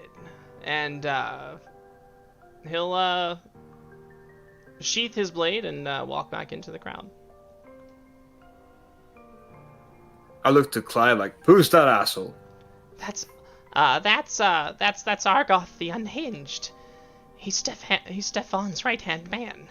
No one's ever beaten him in battle. Well, Stefan's about to lose a fucking hand.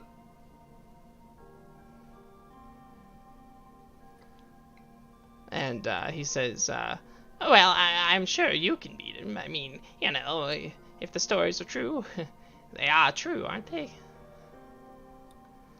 Not just I think there's fluff. some exaggerations, but most of them, yes. I mean, the funniest one was for grabbing the giant by the balls. That was pretty funny.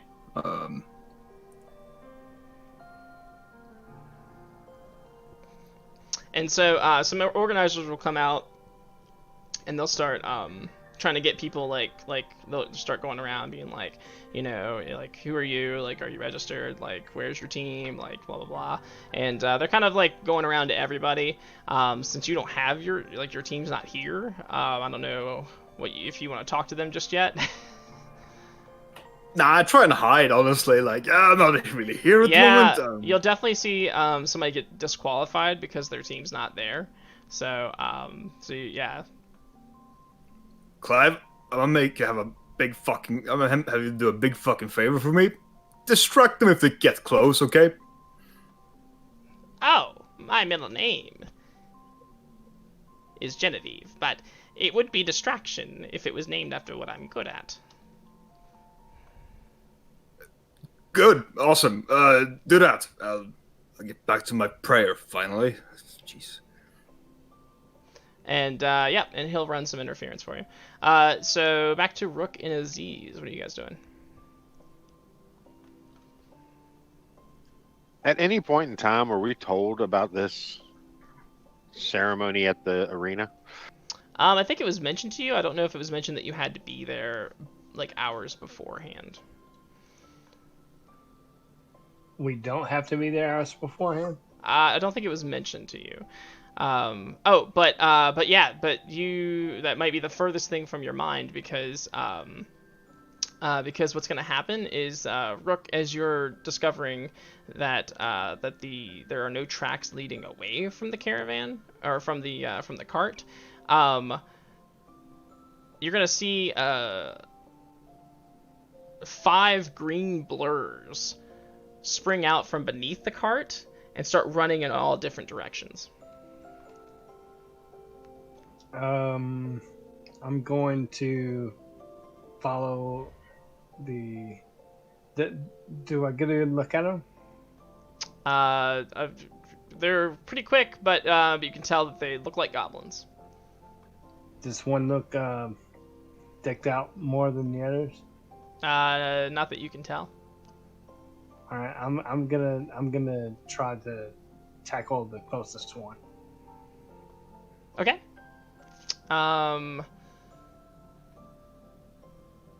Go ahead and do that. What is that? Hack and slash?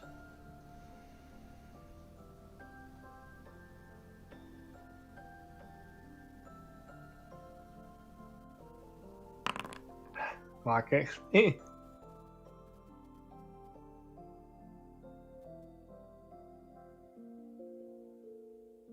Oh wow. Oh wow. Okay. So yeah. So you jump towards one to try to get him. He's gonna like jump up, and then so he kind of like springs up, and you kind of like hit the ground and slide a little bit. He's gonna land like on your back and then spring off of you and keep running. Meanwhile, one of the other goblins is actually running at Nana and has now like picked her up and is running with her away from the cart. Aziz, what are you doing? Ostrich. Okay. And chasing. Okay.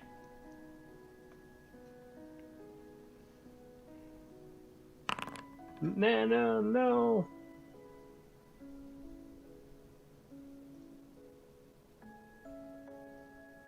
Okay. So partial success on the shift. What will you do?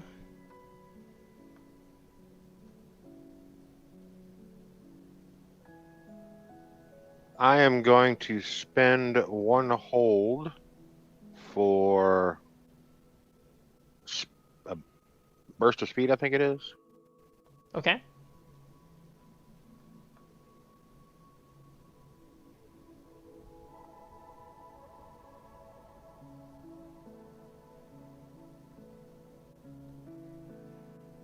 That run long, far, or fast. And I'm going for fast. Okay. So take off after the one that's got Nana? Or the one Yep, that's and stomping? I am Okay. the one going after Nana. Okay.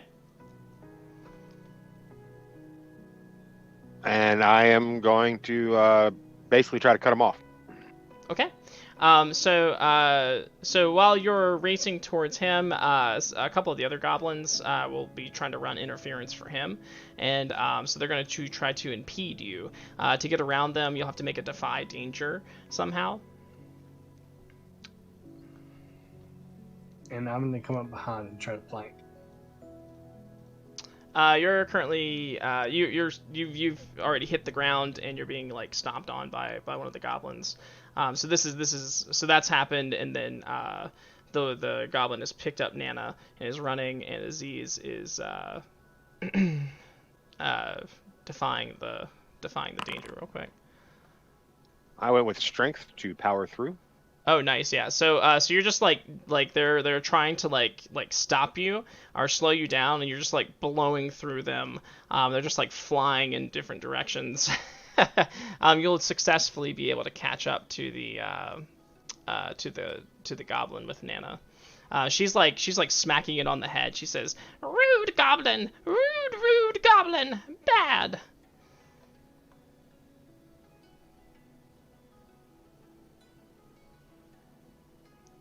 So you've caught up to it. Meanwhile, Rook, you've noticed that So one goblin grabbed Nana, 2 goblins tried to run interference. One stomped on like you missed and kind of jumped. As you pick yourself up, Rook, you're actually going to see that that the 5th goblin is actually entering Nana's cart. I'm gonna follow. The goblin entering the cart. Yeah, Okay. try to stop him. Okay. And how do you go about that? Does he see me into the cart? Probably not. He slips in. You see him slip in. So he's just All in right, there. I'm gonna backstab.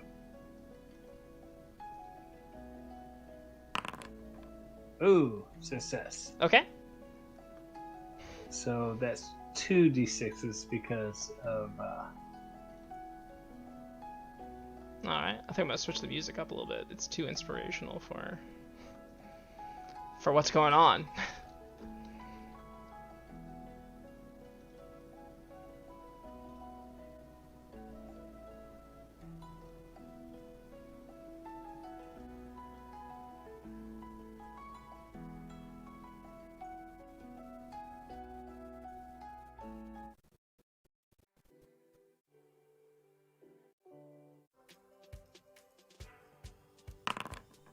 for 13 damage.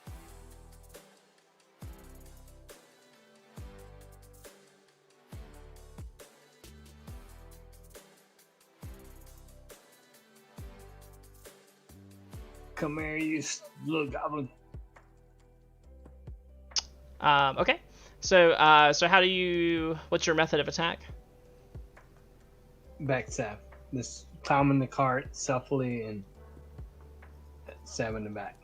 Okay. You can see he's rifling through her things. And as if he's looking for something. You catch him by surprise. He's going to try to defend himself, but you're already your blade is already piercing his skin before he can. So he'll just kind of like cry out, and his cry draws the other goblin that you missed before, who has circled back around the cart and has now entered the cart as well, and is jumping towards you. Defy danger. Okay. What will you do?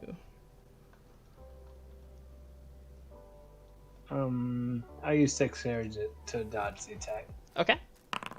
All right. Oh my Yeah. God. Yeah. You slip under him. He like goes flying across the cart and sort of lands in a pile of cloths, and that is what will happen there. Aziz, you've caught up to the other goblin that was running away with Nana. What will you do? I'm gonna peck at him till he drops Nana. Okay. Go ahead.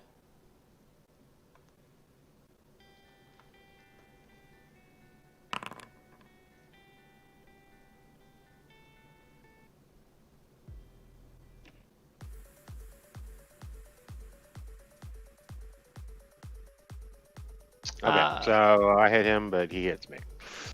Okay. Yeah. So you hit him, and then he's. I think actually the damage will probably come from. Well, no, would they have been able to catch up? Yeah, I guess he'll sort of lash out at you with his claws, maybe.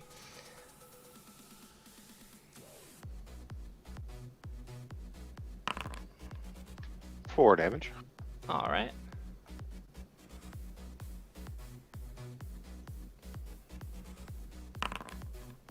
Oh, okay. So he's gonna scratch you with 6 damage, and then you're basically going to like maybe he even drops Nana to defend himself, and he's gonna like, you guys are gonna trade blows. Like, you'll peck him a couple times, and he's gonna scratch at you wildly. But your pecks will overcome his scratches, and even though he's damaged you a little bit, you will you will effectively peck him to death. Nana will sort of like brush herself off, and she says, "Oh, watch out behind you, dear." And you turn, and you can see the other two goblins are running full speed, like anime run, with their like blades out, and like running towards you.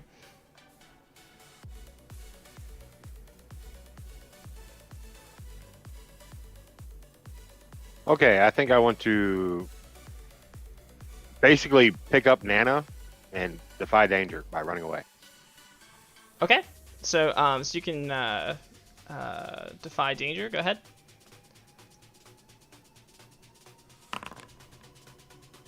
No. So so you can either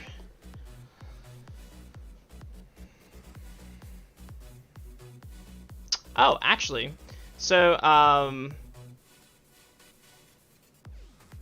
so the goblin that you just killed, with his final breath, he will put this like, he will manage to get this like, it looks like a dog whistle to his lips, and he's going to blow on it really hard, and you might hear it. I don't know what ostriches hear, but you might actually hear it. But what that's basically going to do is you're going to hear a rumble from a decent distance away, and if you look off into the distance, you can see that the circus tent is sort of lifting up off of the ground, and sort of sliding off a massive figure that is now standing over the campground, revealing the giant beneath. And its attention is turned towards the cart. Some people will probably begin screaming and whatnot, but that is what will happen there. Who to check in with next? Harrison? Just waiting for Fenric to come back out. It's taking him a long time. Oh, he's still not out? He's still not out. He's totally gonna knock on the door. Yeah, I was gonna go do that. I'm gonna go up and knock on the door.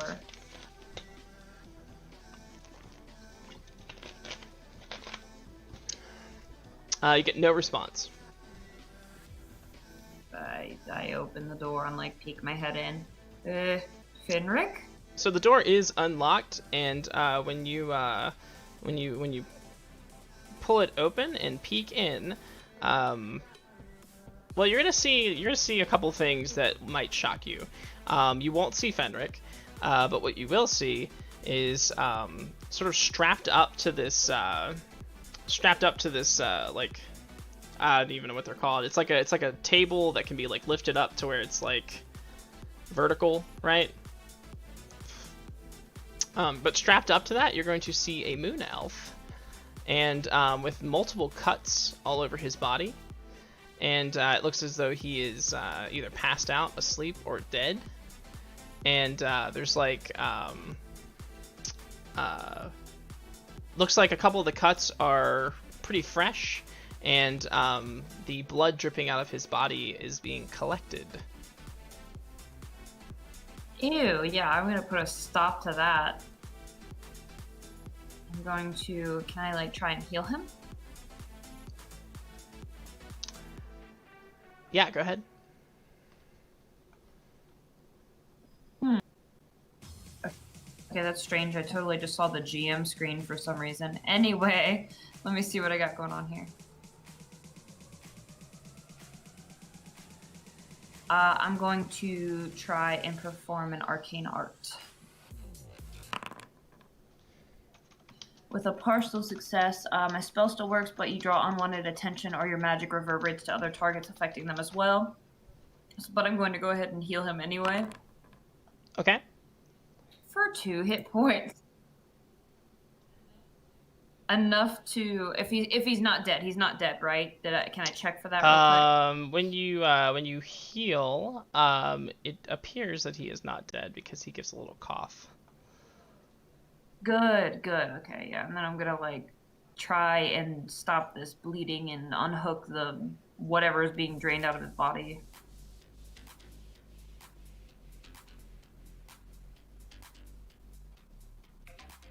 But And you I'll be said like, that. "Awake, But you tell said me that. what's happened." But you said that the. Draws unwanted attention. Yeah, I don't care.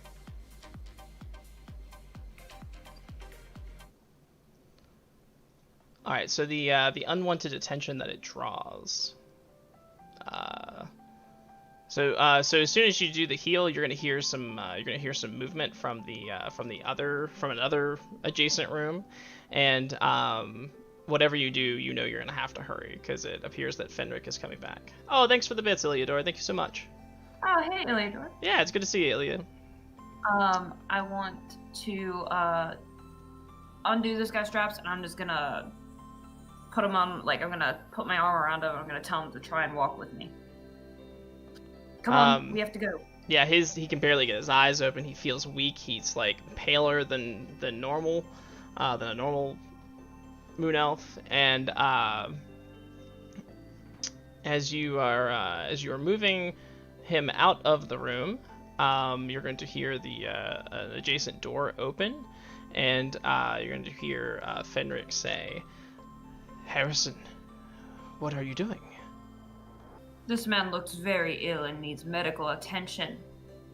Can't you see he's bleeding from everywhere? I hope this isn't your doing. And you'll see his expression change, and he says, "Well, you weren't meant to see this."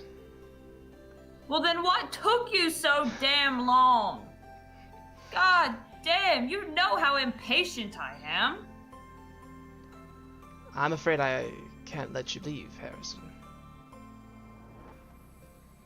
I'm afraid I'm gonna have to call in some reinforcements. Bald eagle, a car. And it like sends across the town, like the birds, you know, like the trees and the birds fly up from the trees and shit. I don't know if I have a mechanic for that. Well, whose fault is Performance. that? It sounds like a you problem. Okay, well, so you give the signal, but Yes. but where does it go? So, while you're giving the signal, Fenric is going to move swiftly across the room. You're going to see his hands performing a spell of some sort. What will you do?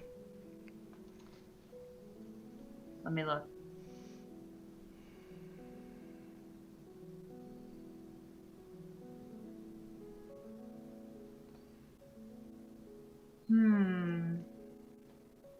So how does interfering work? I think it's something. I think you can only do it with your teammates or with the group, because I think it relies on bonds. Okay. Before he can do it, not incredibly dexterous. Let me see how I can defy danger of sorts. Can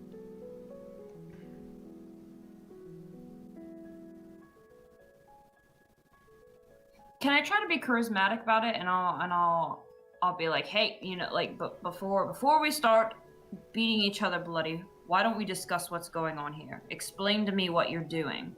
That would be defy danger with charisma.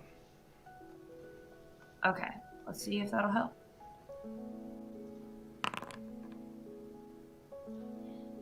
A 10. Very so nice. You do what you set out to do. The threat doesn't come to bear. So he's like mid-spell, and he stops and he says, "Well, I suppose there's some things you should know about me, Harrison." Let's go take a sit, shall we? And he says, "We can talk right here." And so be it. yeah, and so he says, "I've been practicing blood magic for quite some time. Of course, you know how the school feels about it. I couldn't practice there any longer. Stefan is the only one who supports my research."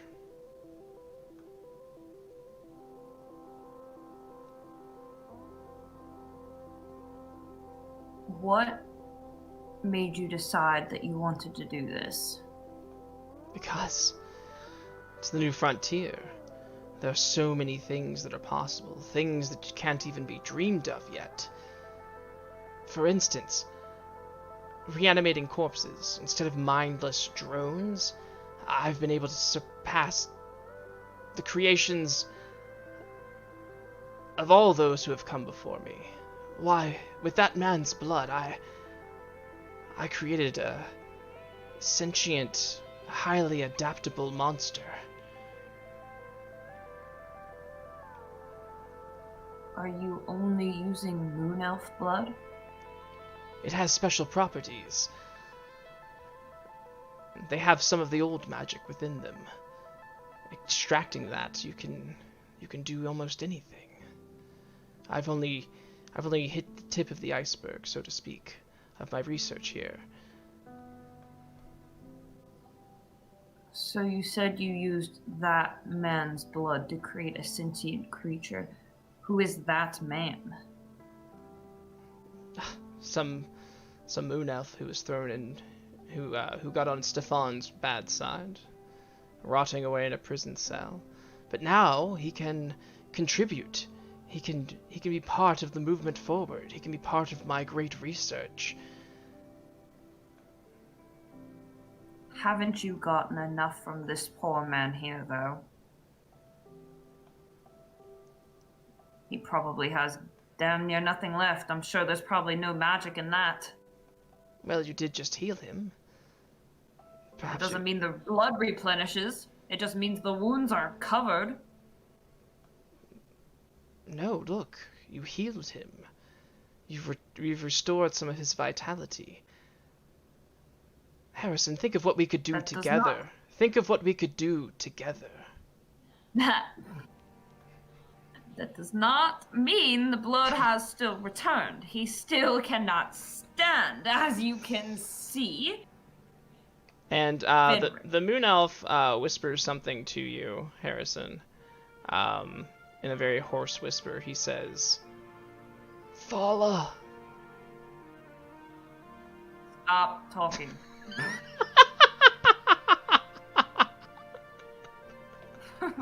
Right? No. Why would you say that? Stop! What the hell? Okay, so I'll just look at him and I'll like cock an eyebrow and I'll say, yes. And and we'll switch back to we'll switch back to Tyrion, I believe. Tyrion, who is with Stefan. So Stefan has turned to you and he says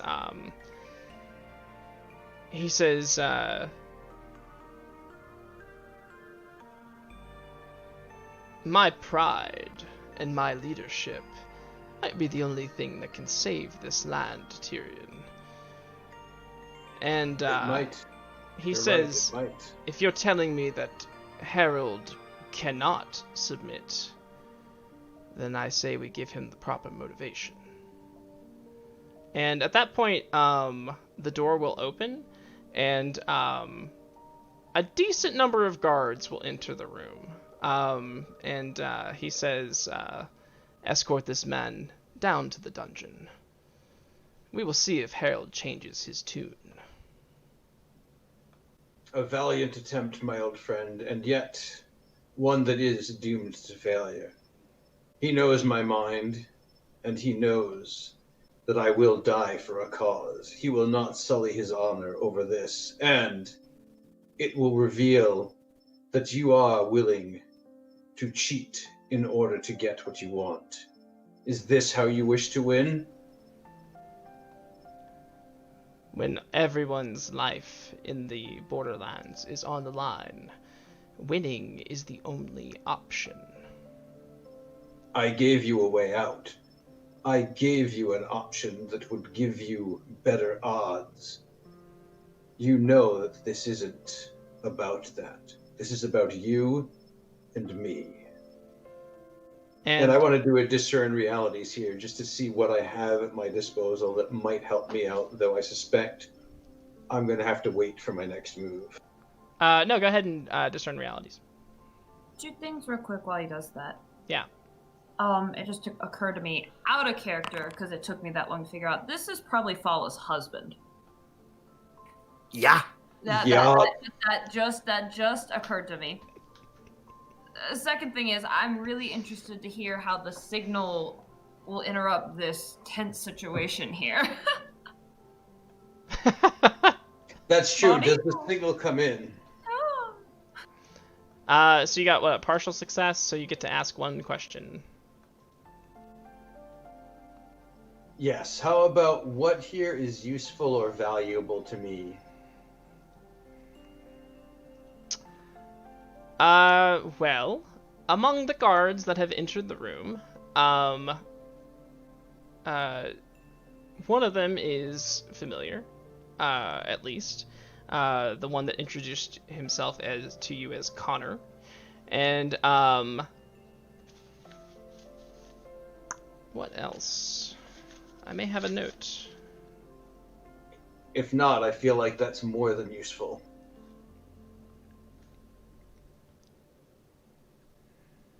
Yeah. So that's what you see that's useful.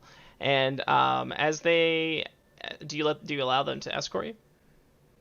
Oh, I gotta wait. Does he respond to my last jab? Oh yeah, he's gonna get in close to you, and this is after they've like taken your hands and like shackled you or whatever. But he's gonna get in close to you and he's gonna whisper, and he says, "The Lannisters send their regards." Yeah, he just says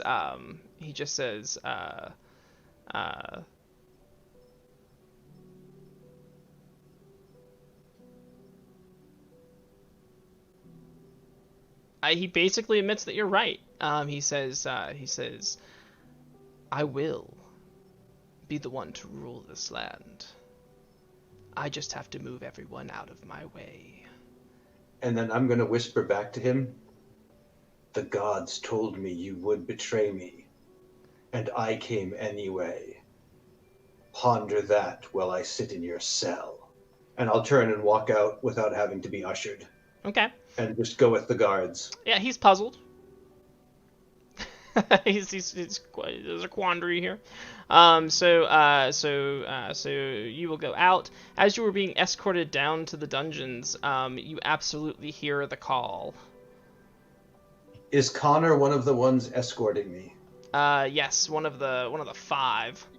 They're not fucking around. They're not fucking around with you. They've heard the stories. They know not to. And I'm just gonna kind of, if I can lean toward him and, I'm trying to think of a way of giving him a coded message to let him know that I may have blown his cover. Okay. Something about, I think I may say something about, while we're walking, I'll just kind of offhand mention something about each of the guards, and then to Connor, without mentioning his name, say something like, just talking to Stefan about you, and he remembers your grandfather well, though your name was not familiar to him. Apologies about leaving it on my lips. And he's gonna punch you in the side, like in the rib, and he says, "Shut up! I'm gonna piss in your food, traitor."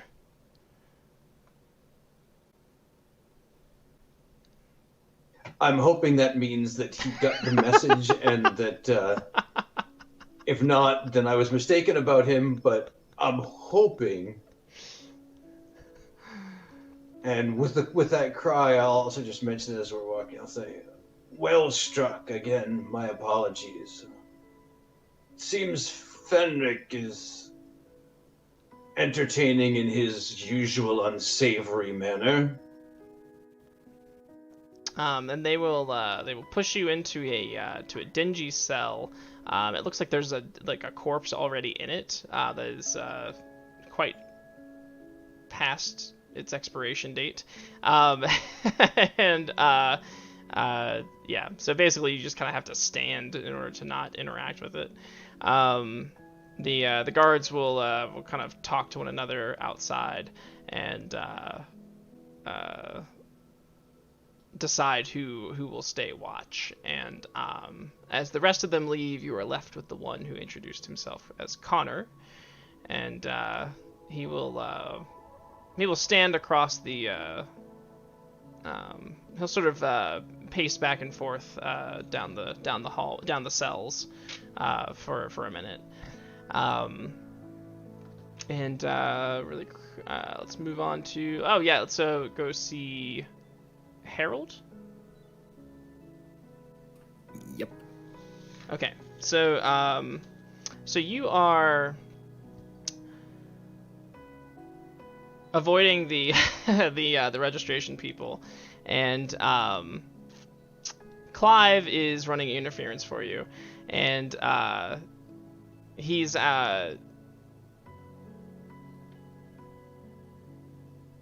mingling with people and like talking to people, and while you're doing your thing, you're going to hear him say, my apologies, sir. Please forgive me. I didn't see you. And you'll hear the voice again. You must be the little bard. And he says, I bet you can really sing. How high of a note can you hit, anyway? And he will stomp on Clive's foot, and Clive will cry out, and if you're interested. Yeah, I'm definitely watching this. Absolutely. Yeah. So as you turn, you can see that he has accidentally bumped into Argoth, the Unhinged, and who is now cramming his foot into Clive's, and sending his voice a little higher and higher with each with each bit of pressure he puts on it. And he just thinks this is just the funniest.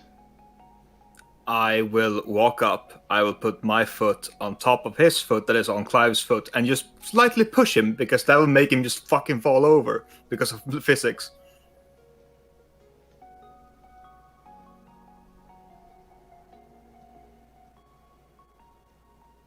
Can you hear me? Yeah. Hello? Sorry, I had to rearrange. For some reason, the windows rearranged themselves. So as you approach, he's gonna see you approaching before you do, and this actually, well, I don't know if you would know it, but the audience would probably be kind of like, oh, this might have been his intention all along, but because as soon as he sees you coming over, he just pushes Clive down to the side, and he kind of like he says, oh, it's Harold the Great, here to save the day. So, is it true? Do you really like to fondle giant balls?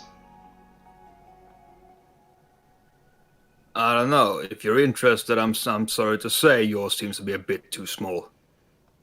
And he doesn't like that, because everybody starts laughing, and so he kind of looks around, and he says, we could wait to see each other in the finals, or we could settle this right here and now. Don't you think? Bro, you fucking nervous or something? Get over yourself. And he says, wait your goddamn turn. And he's gonna rush you. His blade is out of its scabbard, lightning fast, and he's going to rush you. I'm going to smash his weapon. Okay. Was that a hack and slash for you? Yeah, and if I get a 12, I will destroy it.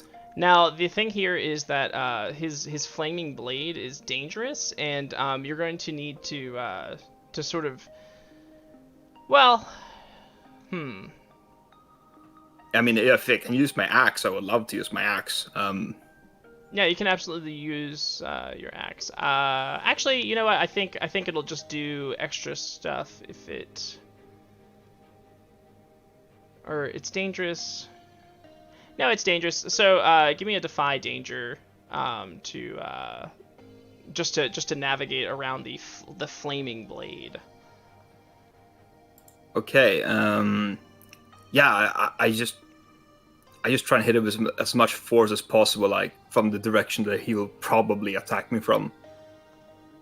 Yeah, actually, just give me a hack and slash. We'll sort that other stuff out. Just give me a hack and slash. Okay, Boom! Oh, Not good. no! But I'll take the XP. Yeah, take that XP. Not the time for that. So Not the greatest, no. yeah, so he's just so fast, like inhumanly fast. Yep.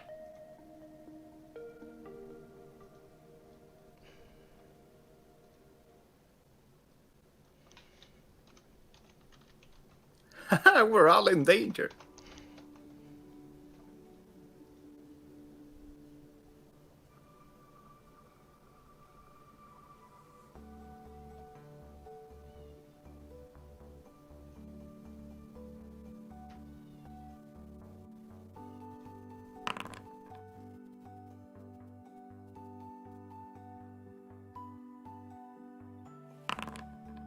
So he's gonna do 15 damage to you, as he he's just so quick.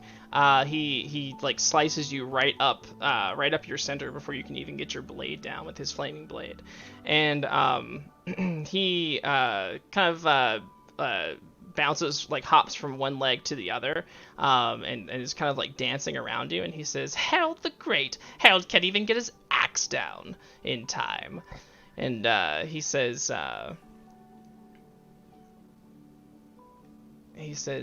guess all those stories were just fluff. And as he's sort of dancing around, you're gonna start hearing screams from outside the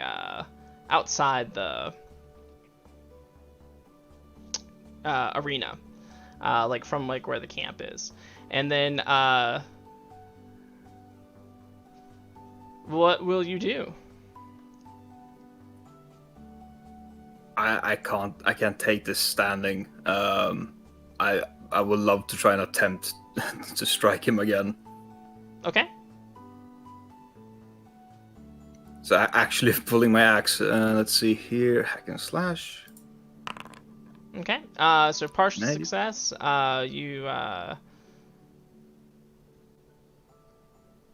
So you deal your damage to the enemy, and the enemy makes an attack against you.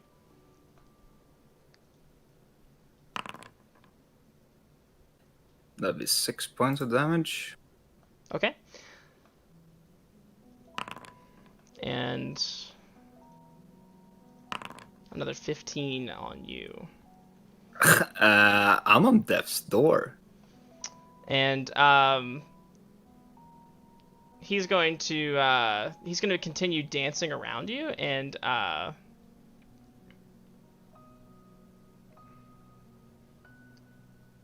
why is Harrison?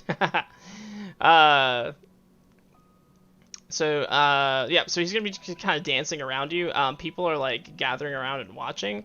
The arena guards are like coming up, and he's just like, stand back, he's mine. And he's probably involved with this attack. He's probably gonna cut you down, maybe like kick you a little bit just to fuck with you. And he says, he's just gonna make a bunch of fun of you. Clive is going to be limping off, and sort of disappearing into the crowd. And all right, Aziz and Rook, what are you guys doing?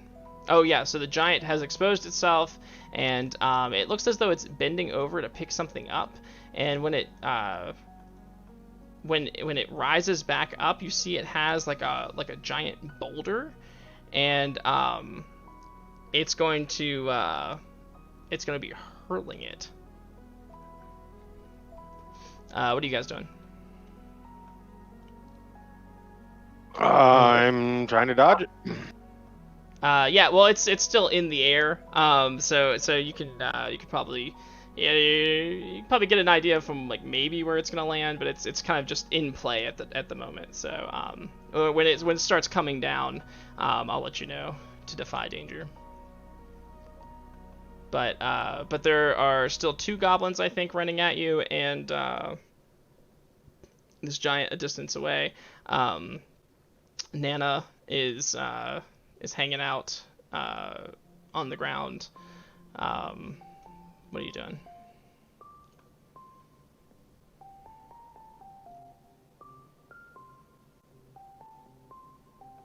Push to talk. She's on the ground. Yeah, because you had tried to like pick her up and run, but but at that moment the giant had like pushed up the tent.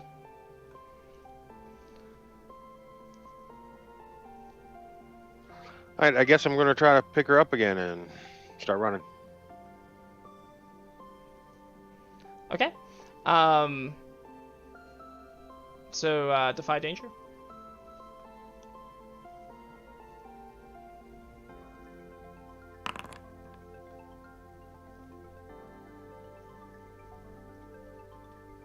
Okay, partial success. All right. You stumble, hesitate, or flinch. So I think you can. I think you can. What stat were you using? Oh, sorry. Dexterity. Dexterity. So I think you tried to like do this quick maneuver where you like scoop her up and then like dodge the blades of the goblins. But I think you're only going to be allowed to do one of those things. You're going to be able to dodge the blades or not pick up Nana. I'm gonna go for Nana. Take the hit. All right.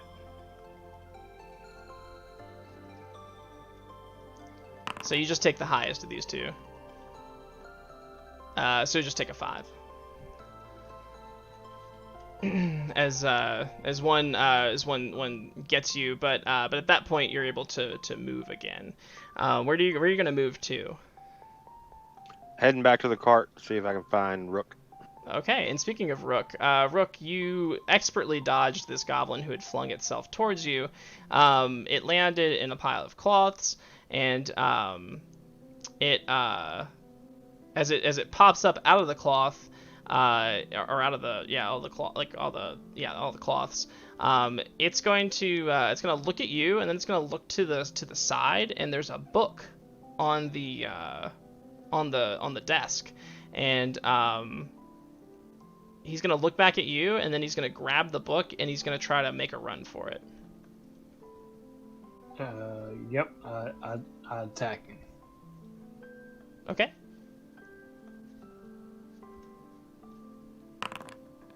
Nine. All right, partial success.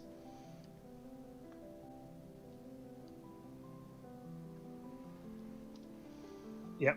Go ahead and do damage.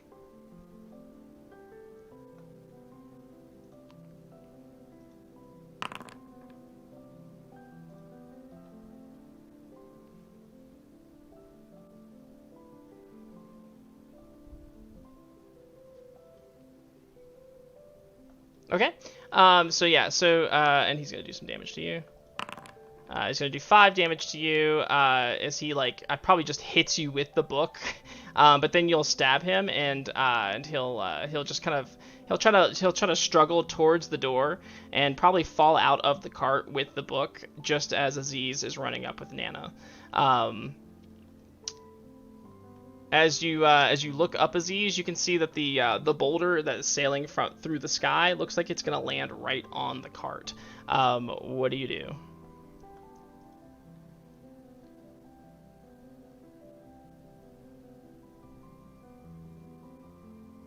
I'm gonna grab for the book and hope that Rook jumps on my back with Nana, and then beat feet. All right, Rook. Yeah, I'll make my way out of the cart. Okay. Do you jump on the back of the ostrich? Oh yeah, if it's coming by, if there's room. It's right there. Yeah, I'll cap a squat right behind Nana. Okay. And so as you jump on and as you bolt away, you'll hear this like ooh smash, and Nana's cart is just gonna get smashed by this giant boulder. Rook, now that you're outside, if you look behind you, you can see that a giant has risen up from where that tent was, and has a big pile of rocks or boulders, and it's picking up another one, and now it's throwing it. It's throwing it towards either the castle or the arena, and it just seems to be. Oh, and the other thing you'll see at ground level is that there's people running and screaming, but there also seems to be like a horde of goblins that were hiding under the tent as well, and they are fanning out through the crowd. Under the circus tent? Under the circus tent, yeah. And then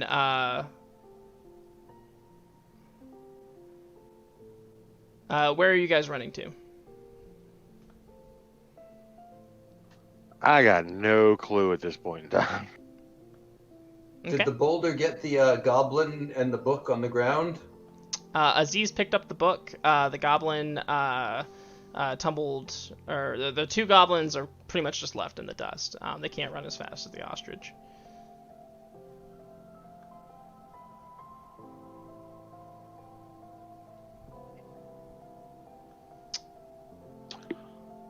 Oh, yeah, I don't know. I'm just trying to avoid goblins and boulders right now.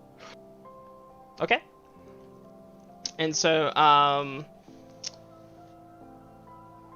okay, so you continue running. Harrison, what are you doing? What was the last thing he said? I believe the last thing he said, I think he was trying to get you to join him. Oh, okay, yeah. I'm going to... Can I try and parlay with him? How so? I want to... I don't know if it's necessarily leverage or if it would be something that would really like tug at his heartstrings like it would for me. But I want to tell him, this is this research, and I'm sure it's incredibly insulting that people look down on it. But Melvin, a person who was like not even a teacher, not a mentor, but like a father to all of his students, would not want to see him going down this path. And he would want him to better himself and find new discoveries in ways that are not evil. So kind of using that as like like Melvin wouldn't be proud of you. And this way you've taken. And a thin smile crosses his face, and you said you wanted to try to parlay. Yes. Go ahead. Yes.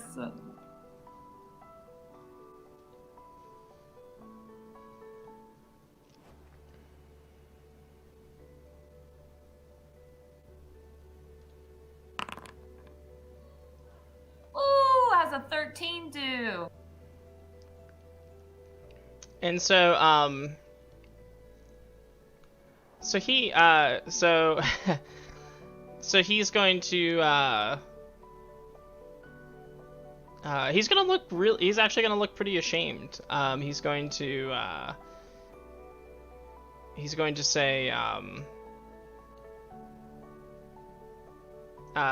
I think he's gonna look pretty ashamed. I think you have a moment to get out if you want to take it. Yeah. Okay. Yeah. Well, I'll do that then. I'll help the moon elf up, and I'm just gonna give him one last like glare over my shoulder, like just like a think about what you've done, sort of like that disciplined like motherly look. That think about what you did, girl. And I'm gonna pick up Fala's husband and leave. Okay. And So as you usher him out, as you go back into the hallway, the castle guard are just in a fucking frenzy. Like everybody's running around. Like the word giant is on everybody's lips, and Harold? and Tyrion, what are you talking? Oh yeah, so Tyrion, you're in your cell. The guard is going to step up to you, and he's going to say, "How's your ribs feeling?" I've had worse. Had to make it convincing. I suspected as much. I apologize for blowing your cover. I don't think I'm going to stick around much longer anyway. I think that's probably a good idea. I knew he was going to betray me, but I had to see exactly what he wanted, and if there was a way I could turn it back on him.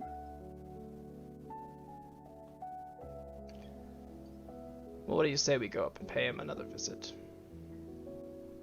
It's probably not a bad idea. I do have a friend in here who is calling for help. I tried to point that out and hoped that maybe that would be noticed as well. We may want to just stop off at Fenric's on the way. And he nods as he unlocks the jail cell, and then he will lead the way. You'll actually meet Harrison rather quickly. Harrison's carrying a moon elf over his shoulder, and you guys will meet in the hallway there. Hey, Tyrion. How are you? What's going on? I'm sorry I could not have come sooner. I was busy being imprisoned. This is our new friend Connor.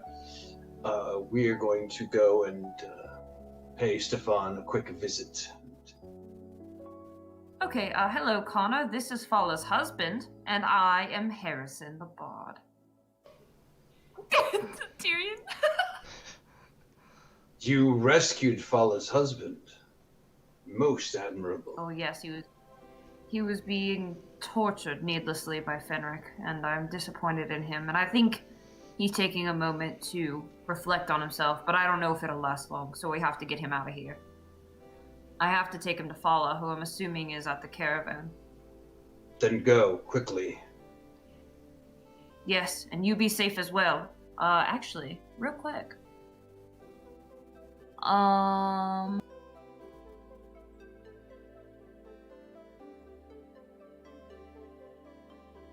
What if I try and cast, oh, never mind. I don't have it prepared. I was gonna do telepathy, but I don't have it prepared. Want me to throw a quick heal at Fala's husband, or? Yeah, if you'd like to. If it'll work. Otherwise, it'll grow unwanted attention, and Harrison loves attention. He can deal with it. Hey! Success. Nice! Now I also have the option if I get a success because of one of my cleric moves, one of my advanced moves called Empower, I can choose from the 7 to 9 list to double the effectiveness or target. Oh, nice. So at this point, Fala's... Yeah, at this point, Fala's husband, Malfolio, he is going to, I mean, you're basically going to... Huh? A portfolio? A Malfolio. You're going to... You're gonna revitalize him. He's still pretty fucked up, but he's able to move on his own now. And he turns to you, Harrison, and Tyrion, and he says, I owe you my life. I don't know how I could ever repay you. You owe me your wife. No, I'm kidding. What? Harrison. It's a joke. It's a joke. It's a joke. Is my wife It's a joke. Is my wife here? She is not far. We have She's been at the traveling with her. Harrison will get you to her. And Yeah, I can escort you to her. do not worry about what you owe. It is not important. And now, Connor and I have an appointment. Thank you.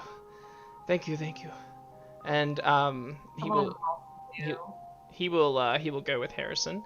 Tyrion, you and Connor will march past all the rushing guards and ascend back to back to Stefan's office. Anytime a guard is near us, I'll hastily stick my hands behind my back to make it look like I'm being escorted. Yeah, absolutely. And We're doing get help. nice. And so you'll at one you will once again be at the door with Connor. Harold, back at the arena. Yes, sir. I'm at 0 HP. Oh, you're at 0. Yes, sir. I'm at death's door. Ooh, do you want to roll it? Sure. I will add my +1 because of... What was it called again? Hold on. The upper hand. Okay. Yeah, +1. I'm going to last breath rolls. Oh, shit. Okay. Oh boy. Let's see. There's last breath. Add a bond? Huh? How does this work? When you're dying, you catch a glimpse of what lies beyond the black gates of Death's kingdom. Oh boy. Alright, I don't think I add a bond to this, I just... nothing to it. So did you have does a +1 do anything for you? Oh no, it's already in there. Oh, it's already in there, dude. So yeah. So on a miss, your fate is sealed. You're marked as Death's own, and you'll cross the threshold soon. The GM will tell you when. So so you are dying, but you're not dead. Yep. So but you do get a glimpse of death though. What does death look like?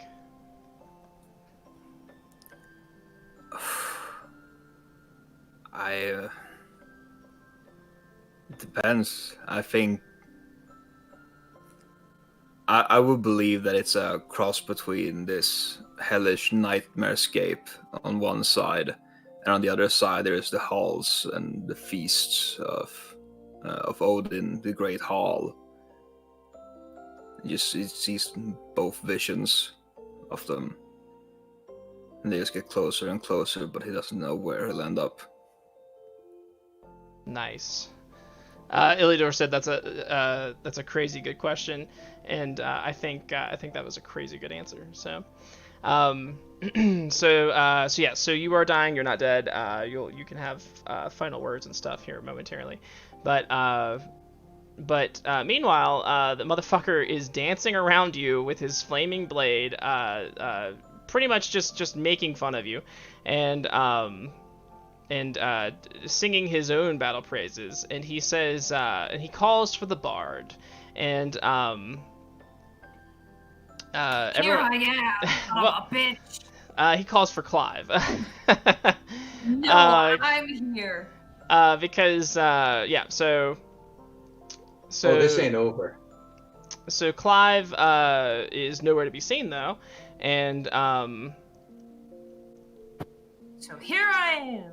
And not quite yet. Aziz and Rook, where are you going? What direction are you going? Are you going towards the arena? Are you going towards the menagerie? Are you going towards the castle? Are you going away completely? The menagerie. Because if there's a time for something to happen, now is it. Yeah, there's probably not. Everything's distracted. So so as you head towards the menagerie, you can see that the everybody's abandoned the place. There are all these animals still in their cages. Like rocks, like giant boulders, are raining from the sky, and they're hitting locations like one hits the wall of the fort and knocks the stone wall, like some of the stone wall down. Another one like lands on somebody's stall. As you guys are running towards the menagerie, though, you'll hear someone, and people are just running, just wildly running. But as you're running towards the stall, you're going to hear someone say, "What the fuck are you doing? Aziz, is that you?" Yeah, I'm not stopping. And well, you don't have to, because the dwarfs are running alongside you, and they say you're running in the wrong direction. You need to get out. What's up, Rook?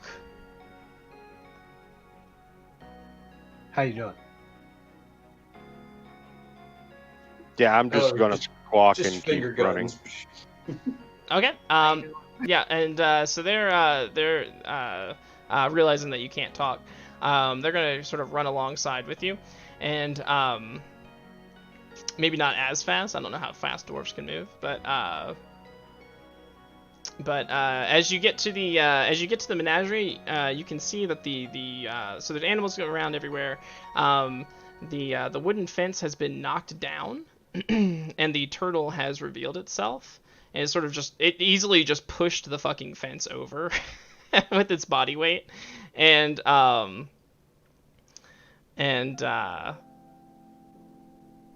kind of looks at you and gives you the nod.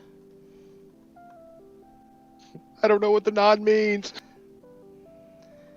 And but I'm going for him. and it lifts itself off the ground, like not flying, but it just like stands up off the ground, and you can see that there's a decent amount of clearance underneath this thing, and it invites you underneath.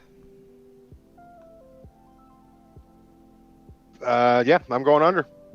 Okay. The dwarves will shuffle under you under the turtle as well. Let's see, Nana's there. Yeah, so and then the turtle will begin to move towards the arena, and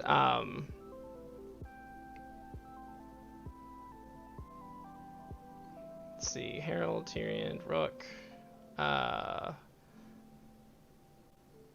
Harrison, where are you? And you're taking so Harrison, as you're coming out of the castle, people are going nuts. Like a boulder flies across and hits another one of the walls of the castle, and just utterly knocks rocks loose, and they like start tumbling on the ground. As you're moving, Fala's husband, as you guys are like running away from the castle, where do you go? Quickly, on the way to the caravan. Let's go. Come on now, come. So as you move outside the castle walls, you're pushing past people. You see a giant in the distance, just fucking hurling rocks at the place. Goblins are like moving towards the arena, and then there's this giant fucking turtle walking, just like plodding along down the main street. And people are kind of like gathering underneath of it. You see an ostrich standing above the fray, with Rook on it and Nana, and this boulder comes down and it hits the turtle in the back, and the boulder just goes bouncing off. You can see that the turtle shell is kind of cracked, but from the impact, but it just sort of bounces off, right? And so and it just keeps moving towards the arena. He's gonna like rub his eyes, blink a couple times, and he's just gonna be like, "Okay, how far is the caravan, by the way?" It's back where all the goblins are coming from. All right, that is not good. We need to go to the caravan. I see a giant turtle. I see rocks being hurled by a giant, and a bunch of people going crazy. Oh, and goblins. I see goblins. So I'm gonna head to the caravan. Okay. Do I see Fala anywhere in the crowd at all? You're gonna head towards the caravan where the goblins are? Isn't that where Fala is?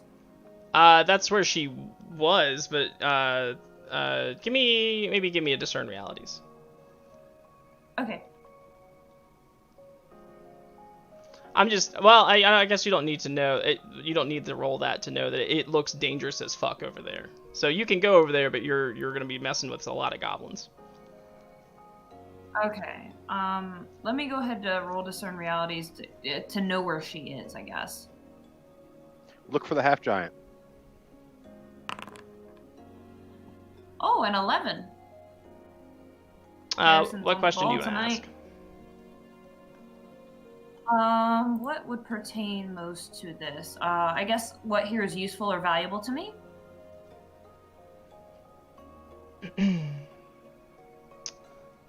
Look for the half giant. I like that. So standing upon one of the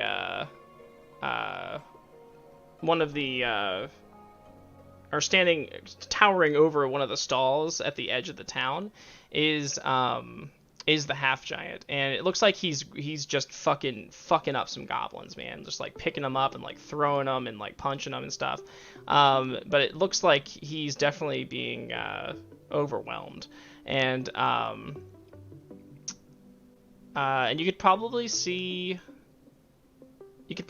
Fala like on top, like he put her on top of the stand to get her out of range of the goblins, and is now just fighting them off. So you can see that, but that's in the opposite direction of where the turtle's going. Okay. What should I be on the lookout for? I guess you all. Well, that's a dumb question. Never mind. Let's not do that one. What here is not what it appears to be. Amongst all the chaos, I'm sure there's something sneaky going on.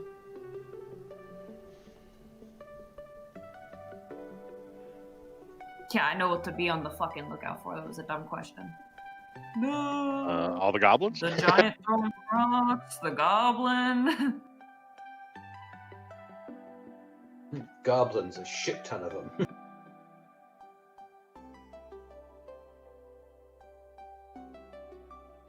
And don't worry, it won't be hard to be on the lookout because you can't swing a dead cat without hitting a goblin. I mean, why you're swinging a dead cat, we don't know, but, you know, it's Harrison. I mean, that's your business. It's not our business.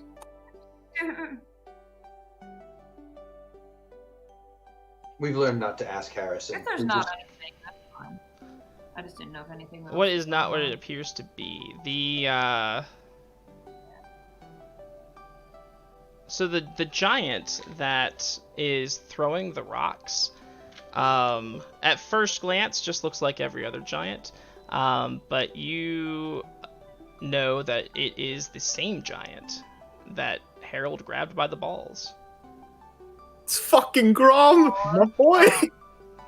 And then the last question I have is, what is about to happen?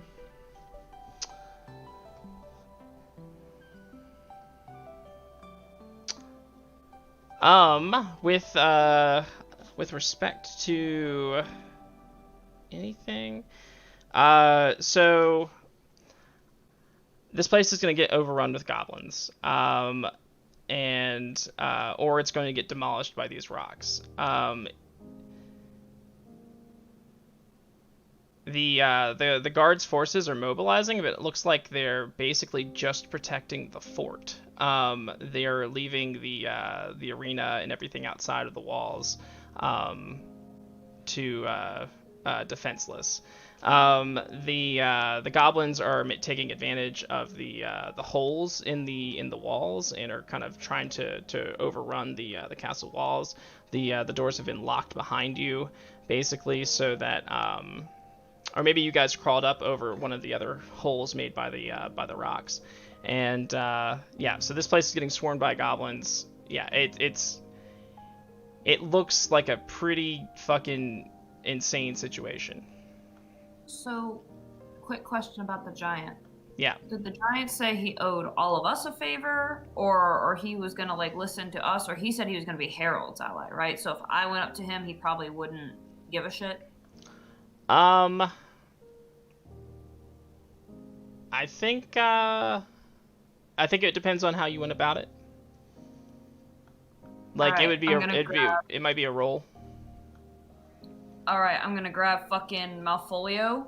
Yeah. and I'm going to tell him. I mean, is he okay? So he's good enough to move. He's probably not good enough to fight, though, is he? Absolutely not. All right, Malfolio, I need you to come with me, and I need you to trust me on this, okay? And he says, I owe you my life. Come with me. I'm going to run towards the giant. Bob! So there's like goblins and stuff in the way, so you might need a vehicle of some sort to get through. Aziz!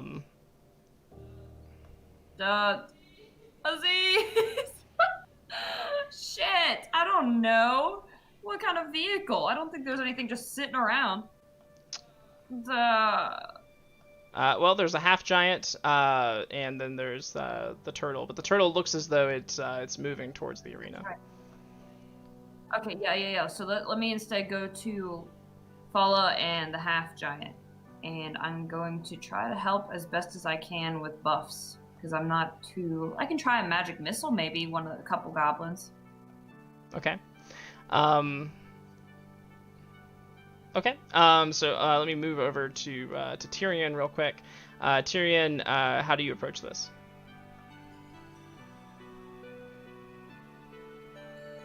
Oh, push to talk. I'll turn to Connor and say, direct approach, He kicks the door open. and we'll just step in together.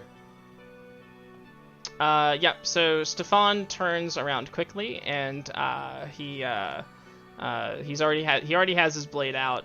There's 2 guards in there with him, and he says he assesses the situation immediately, and he says I knew I missed one. To Connor, and then to you, he says, where are your guards now, Tyrion? This whole place is going to hell. And as another rock sails by the tower, maybe even clips the tower, and you guys feel a rumble from within, and he says, Tum Tum's making his move. I did try to warn you. So what now? Do we work together and escape, or do you take your vengeance here? I have never had any need for vengeance. That was your game. Connor, on the other hand. And I look to the guards, I say, you would be well advised to stand down. This is a private matter between a man with a grudge and a man who has wronged him. So And I say, I will not interfere either. I think that this is a matter of justice. Let the chips fall where they may. Okay. So do you want to like watch the outcome, or did you want to just leave it where it is and escape? No, I'm going to make sure that nobody tries to help Stefan. I'm going to make sure that this is absolutely a fair fight, and any kind of deception or foul play or dishonorable nonsense, I will immediately intercede on Connor's behalf. I think it's over in 3 blade swipes. Connor attacks him with a mighty blow, and then very much like the Jaime Lannister fight in Game of Thrones with that one dude in the street where he like stabs him in the eyeball with kind of like a shady trick. I think that's probably how Stefan kills him. So Oh my God. he's gonna go for a shady trick. Yeah, he so he like cuts him and then he stabs him in the eye, and then If he goes for a shady trick, can I heal Connor? yes, but then the guards will be on you. That's fine. Okay. Like I said, if he's not gonna do this honorably, I'm not having it. Okay, so you go ahead and roll that. Aziz and Rook, the turtle is heading towards the arena. What do you guys? What's going through your guys' head right now? I'm just trying to find out what's the plan. And I'm just enjoying the cover. So as he moves into the so basically he's heading towards the arena door. It doesn't look like it's big enough to accommodate him, but that's not going to stop him. Meanwhile, inside, what's his face? Argoth is still dancing around Harold, who is dying, and he is going to. He's basically going to take the finishing blow, having had enough fun. He's going to say, well, let's end this for all, shall we? I'm a little disappointed that you were all talk, all bark, and no bite. And,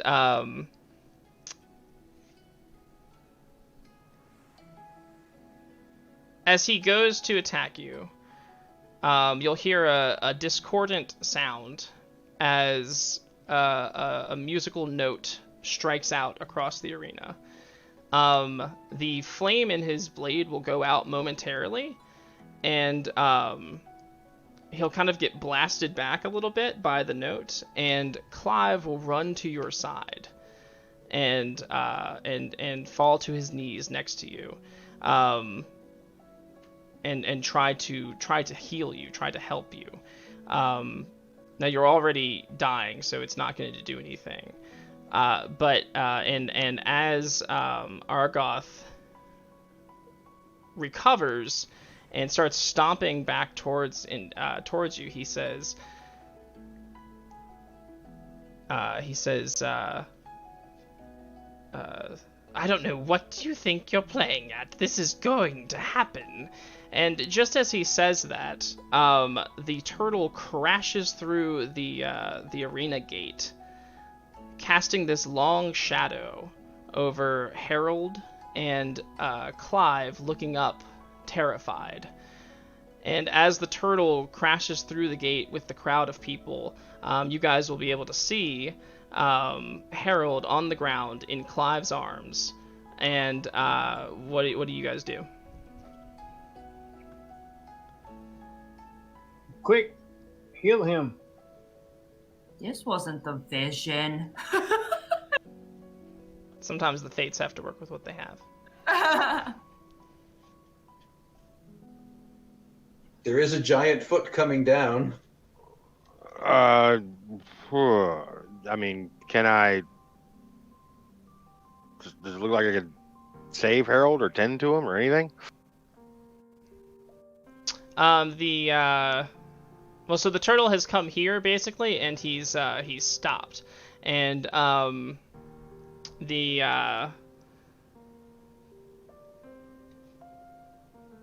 as he does, he sort of turns back around, and there are goblins sort of like filtering in through the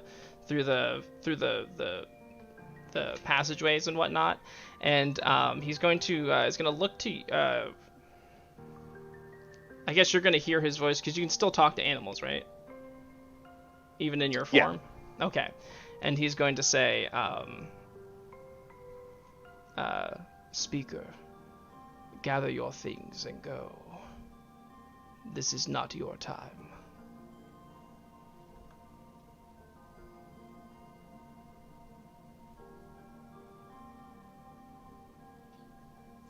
Gather my things. Okay.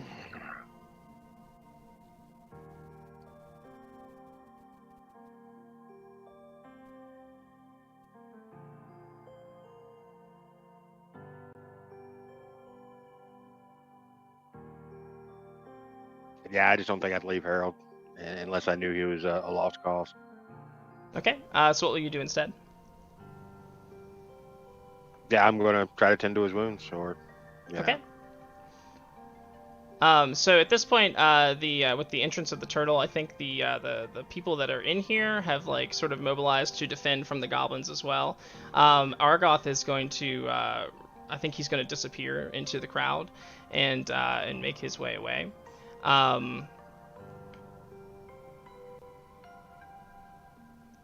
As you jump towards Harold's side, you can see that he is dying beyond, like, his wounds are too bad to heal. And Clive says, I tried to heal him. It doesn't seem to be working.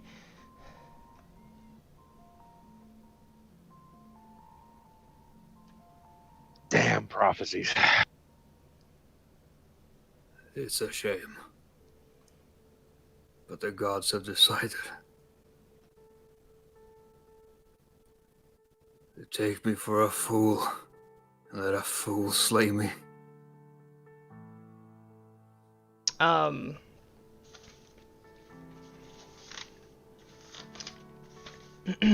Lucidia will also appear from the crowd and come down to fall to her knees in front of you, Harold. She, with one look at the wounds, and you can see her face, and she knows. She looks at Aziz, and she looks scared.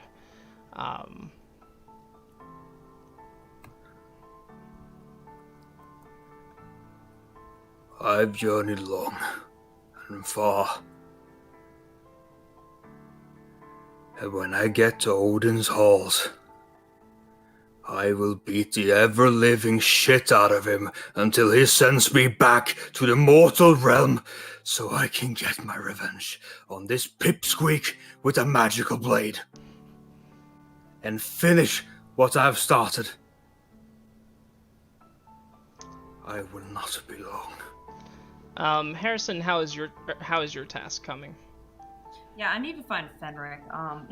Just out of character. I don't give a fuck if it's blood magic. He's gonna bring this motherfucker back to life. Anyway, so I'm going to go over with Fala and I don't even think I got his name, Behemoth or whatever the fuck he is. And I am going to call to them. And I'm gonna tell Behemoth just to like shoulder his freaking way through, just bull rush, grab her, bull rush, and let's go. Fala says, Malfolio. Yeah, come on, we don't have time. We need to go get to safety. And she I says, don't want to see it. Yeah, they're going to reunite. She tells you, she tells her half giant to do whatever you need to do. Even if we die here, Whatever you need. at least I have held you in my arms one last time. No, we're going. Come on, there's a giant guarded turtle. Let's go. So where are you going? And an ostrich that can run really fast. Where are you going? Come with me to the arena. Let's go. Okay, so you're heading towards the arena. Yeah, mobilize giant, half giant. Everybody crawl on his back. Let's go. Run Okay. to the arena. And so, so as you move towards the arena, you can see that the we'll switch back over to Tyrion. Tyrion, what's going on with you and Stefan? I managed to heal 5 points on Connor while opening myself up to danger. Shocking. Okay, so that's like my move. Yeah, the guards are going to descend upon you. They'll both bring their blades down on you. How do you want to handle that? Defy danger by enduring. Okay, go ahead and roll it.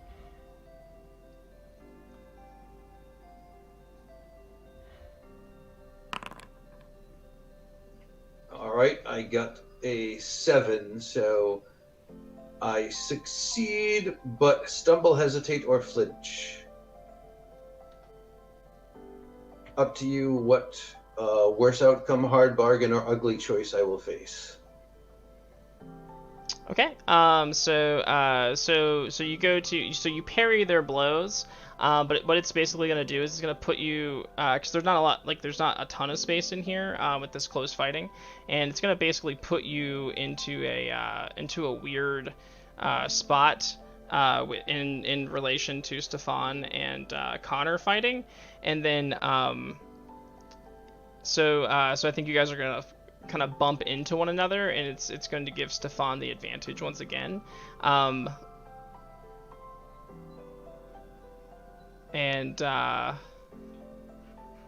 and he's basically going to kick Connor to where he's like down on the floor, and then I think Stefan will turn towards you and say, curse your gods.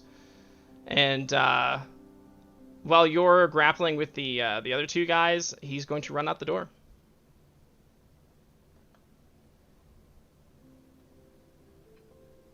And while I'm grappling them, that'll give Connor a chance to stand up, and I'll say to the guards, "See what a hero your master is. He runs like a dog. He knows that it's only a matter of time before I'm through with you and come for him. Throw down your weapons and I spare you." And I'll just work on defending as they continue their attack. Okay. Did you want to defy danger with charisma there? Or like, are you trying to get them to throw down their blades? I'm trying to get them to throw down their blades. I'm trying to like use circumstance. I'm going for, I guess it would be a parlay, and I'm hoping for a circumstance bonus beyond just my charisma, because I know my charisma isn't enough by itself. Okay. Charisma again. They say I have no charisma, and yet it's like I have a -1 charisma, and I got a 10.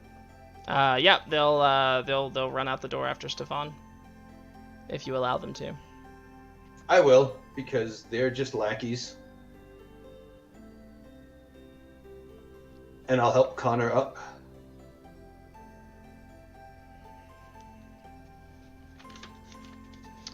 And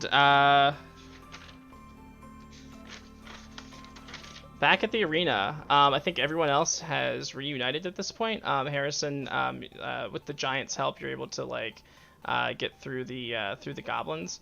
Can I convince Connor to make our way to the arena too, just, for symmetry? Yeah, after I've helped him up? Yeah, absolutely.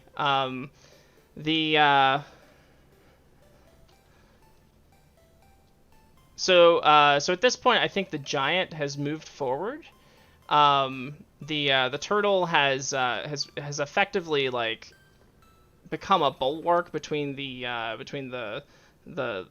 goblins and along with the people who were going to fight in the arena, kind of working together. They've been able to sort of put the goblins at a standstill. I think the giant is going to step forward and demand in a loud, booming voice that you hand over the book. Tyrion, you guys can you have also found your way into the arena as well.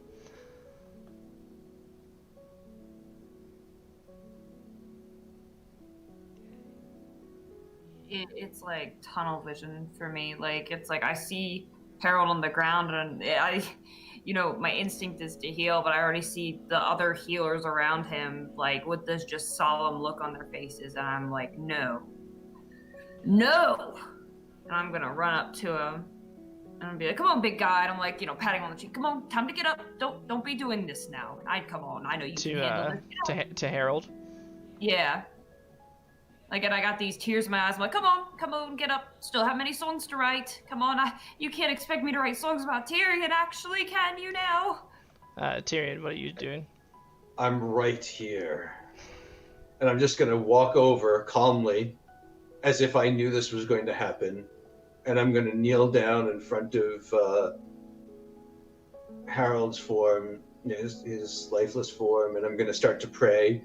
Well, he hasn't passed yet. He hasn't passed. No, he hasn't passed yet. He's still he's gonna die, but he's not dead. Not dead yet, as they do say. Yet. Then I'll kneel over him and say, and I'll just clasp his arm and I say, "This is not the end, my friend. The gods are not through with you yet. On that you can depend. I will see you again."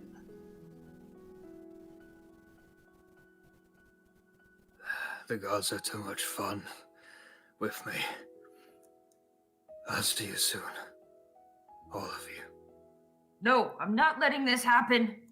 Harrison's gonna stand up, and he's going to immediately like, well, if my magic doesn't work, he's gonna look to like Fala and Malfolio and be like, can you do something, please? Fala says, hold on one second. I'm so sorry. This is running late, guys. No, it's fine. We're in it. We're in it to win it. That's right.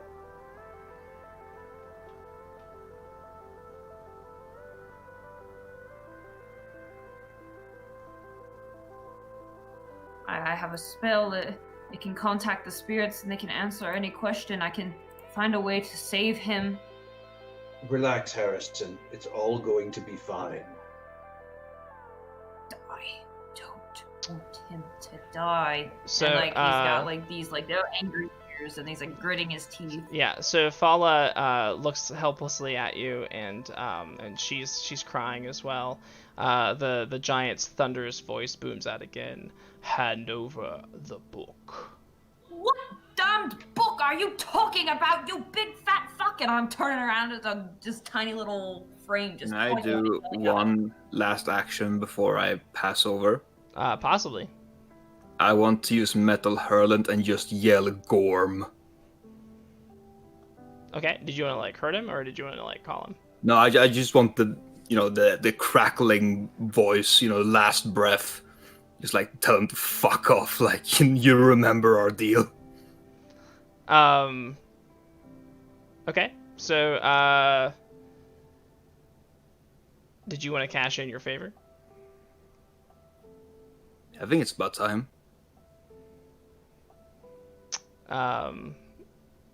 What are the terms? I did tell him the last time we met he would follow me into battle, not his master. So basically he will do what, my friends want, because I will not be here. How can we fictionally position this to where you can actually go talk to him? Basically, the goblins are standing at a standstill right now. They're listening to the giant. If somebody wants to carry you up the turtle to speak to the giant, I suppose that would be okay. I can grab one side. Yeah, I'm actually going to be on the other side. Okay. Yeah, I'll get his head. Yeah, Harrison is in absolute disbelief, and he is like just searching for anything. You know what? He might actually go look for Fenric if he's anywhere nearby. Well, as I'm gathering up with Harold, I'm going to look at the others and be like, be ready to jump on me and run.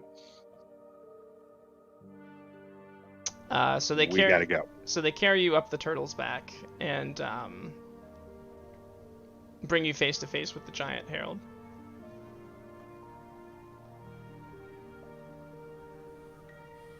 Gorm. Ah, it is you. And he points to his crotch, and you can see that he's got this huge metal codpiece that is covering his balls. And he kind of knocks on it, and he says, "It has been some time."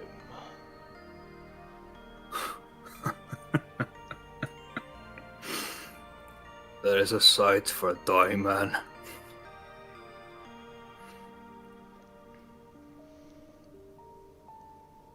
I won't be long. But you remember what we talked about? And what was said? I did not know you were here.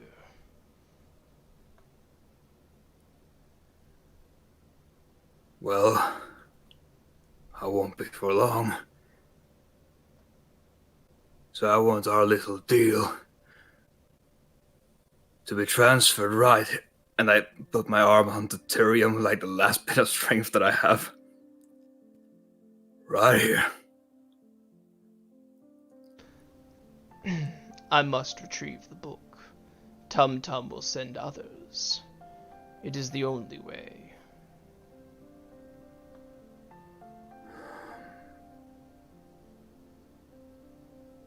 I don't know what book he wants. But when are you going to honor what we spoke about?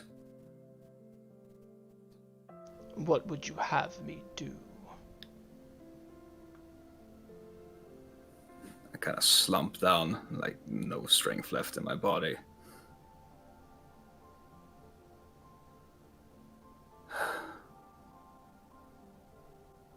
Turn on him, on Tum Tum himself.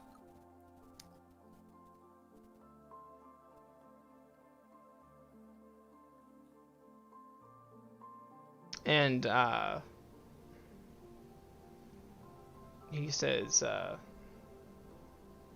he smiles with this big ugly giant face, and he says, "You're a fool, but very well." I know I am. And at that point, he will give a loud roar, and there's a murmur of protestation from the goblins, and then he will like roar again, sort of around all of them, and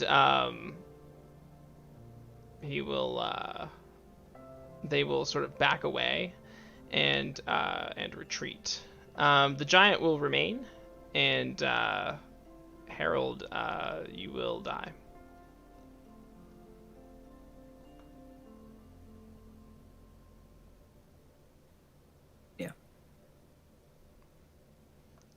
So, in the wreckage of the Vulture's Arena,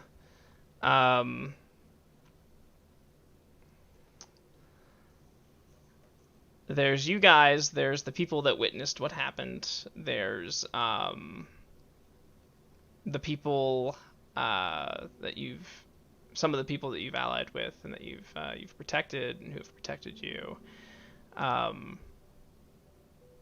This, I guess, is the place to call it for the night. Now I have on the schedule to play not next week but the week after. I don't know if that'll work out, but I definitely want to plan for it.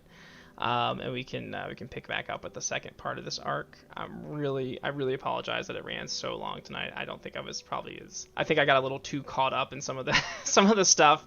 I know people got to work in the morning and whatnot. I do too. So I just want to say thank you so much to everyone who stuck around and watched. Thank you guys so much for your patience and allowing the game to go long. I'm gonna give Plaster Dragon a chance to rep his channel real quick and talk about the stuff that they do, and then we'll say goodnight. Just twitch.tv/plasterdragon. We're an Extra Life charity stream, and we do D&D. We do Doctor Who, superheroes, video games. It's a variety. It's a fun place to hang out. Vibe very similar to what's here. Come check us out sometime. And if you don't see me there, then you'll see me here because this is my favorite place to hang. Thanks. Cool, thank you, and thank you, Morat Cake, for it's good to have you back. And of course, thank you to the Action Sturge crew. And we will be back next week with the Dungeon Crawl, Wednesday at 8 p.m. Eastern Standard Time. Make sure to go check out our YouTube, give us a subscribe, check out our Twitter, give us a follow, and join our Discord as well. You can keep up with all the cool stuff we're doing, and get to interact with us on a daily basis. So thank you so much. I don't know, do we have a raid set up, or is it too late for that? We have a couple people we could raid. All right, cool. Yeah, just choose someone. We will raid away, and then we will end the stream. You're gonna have to do it. I'm on my profile. Oh, okay, gotcha. Who do we got? It looks like Goblin Cave TV is doing stuff. How fitting for a Goblin Night. All right. Well, we'll go say hi to them, and again, thank you so much, everybody. Have a good night. Have a good night.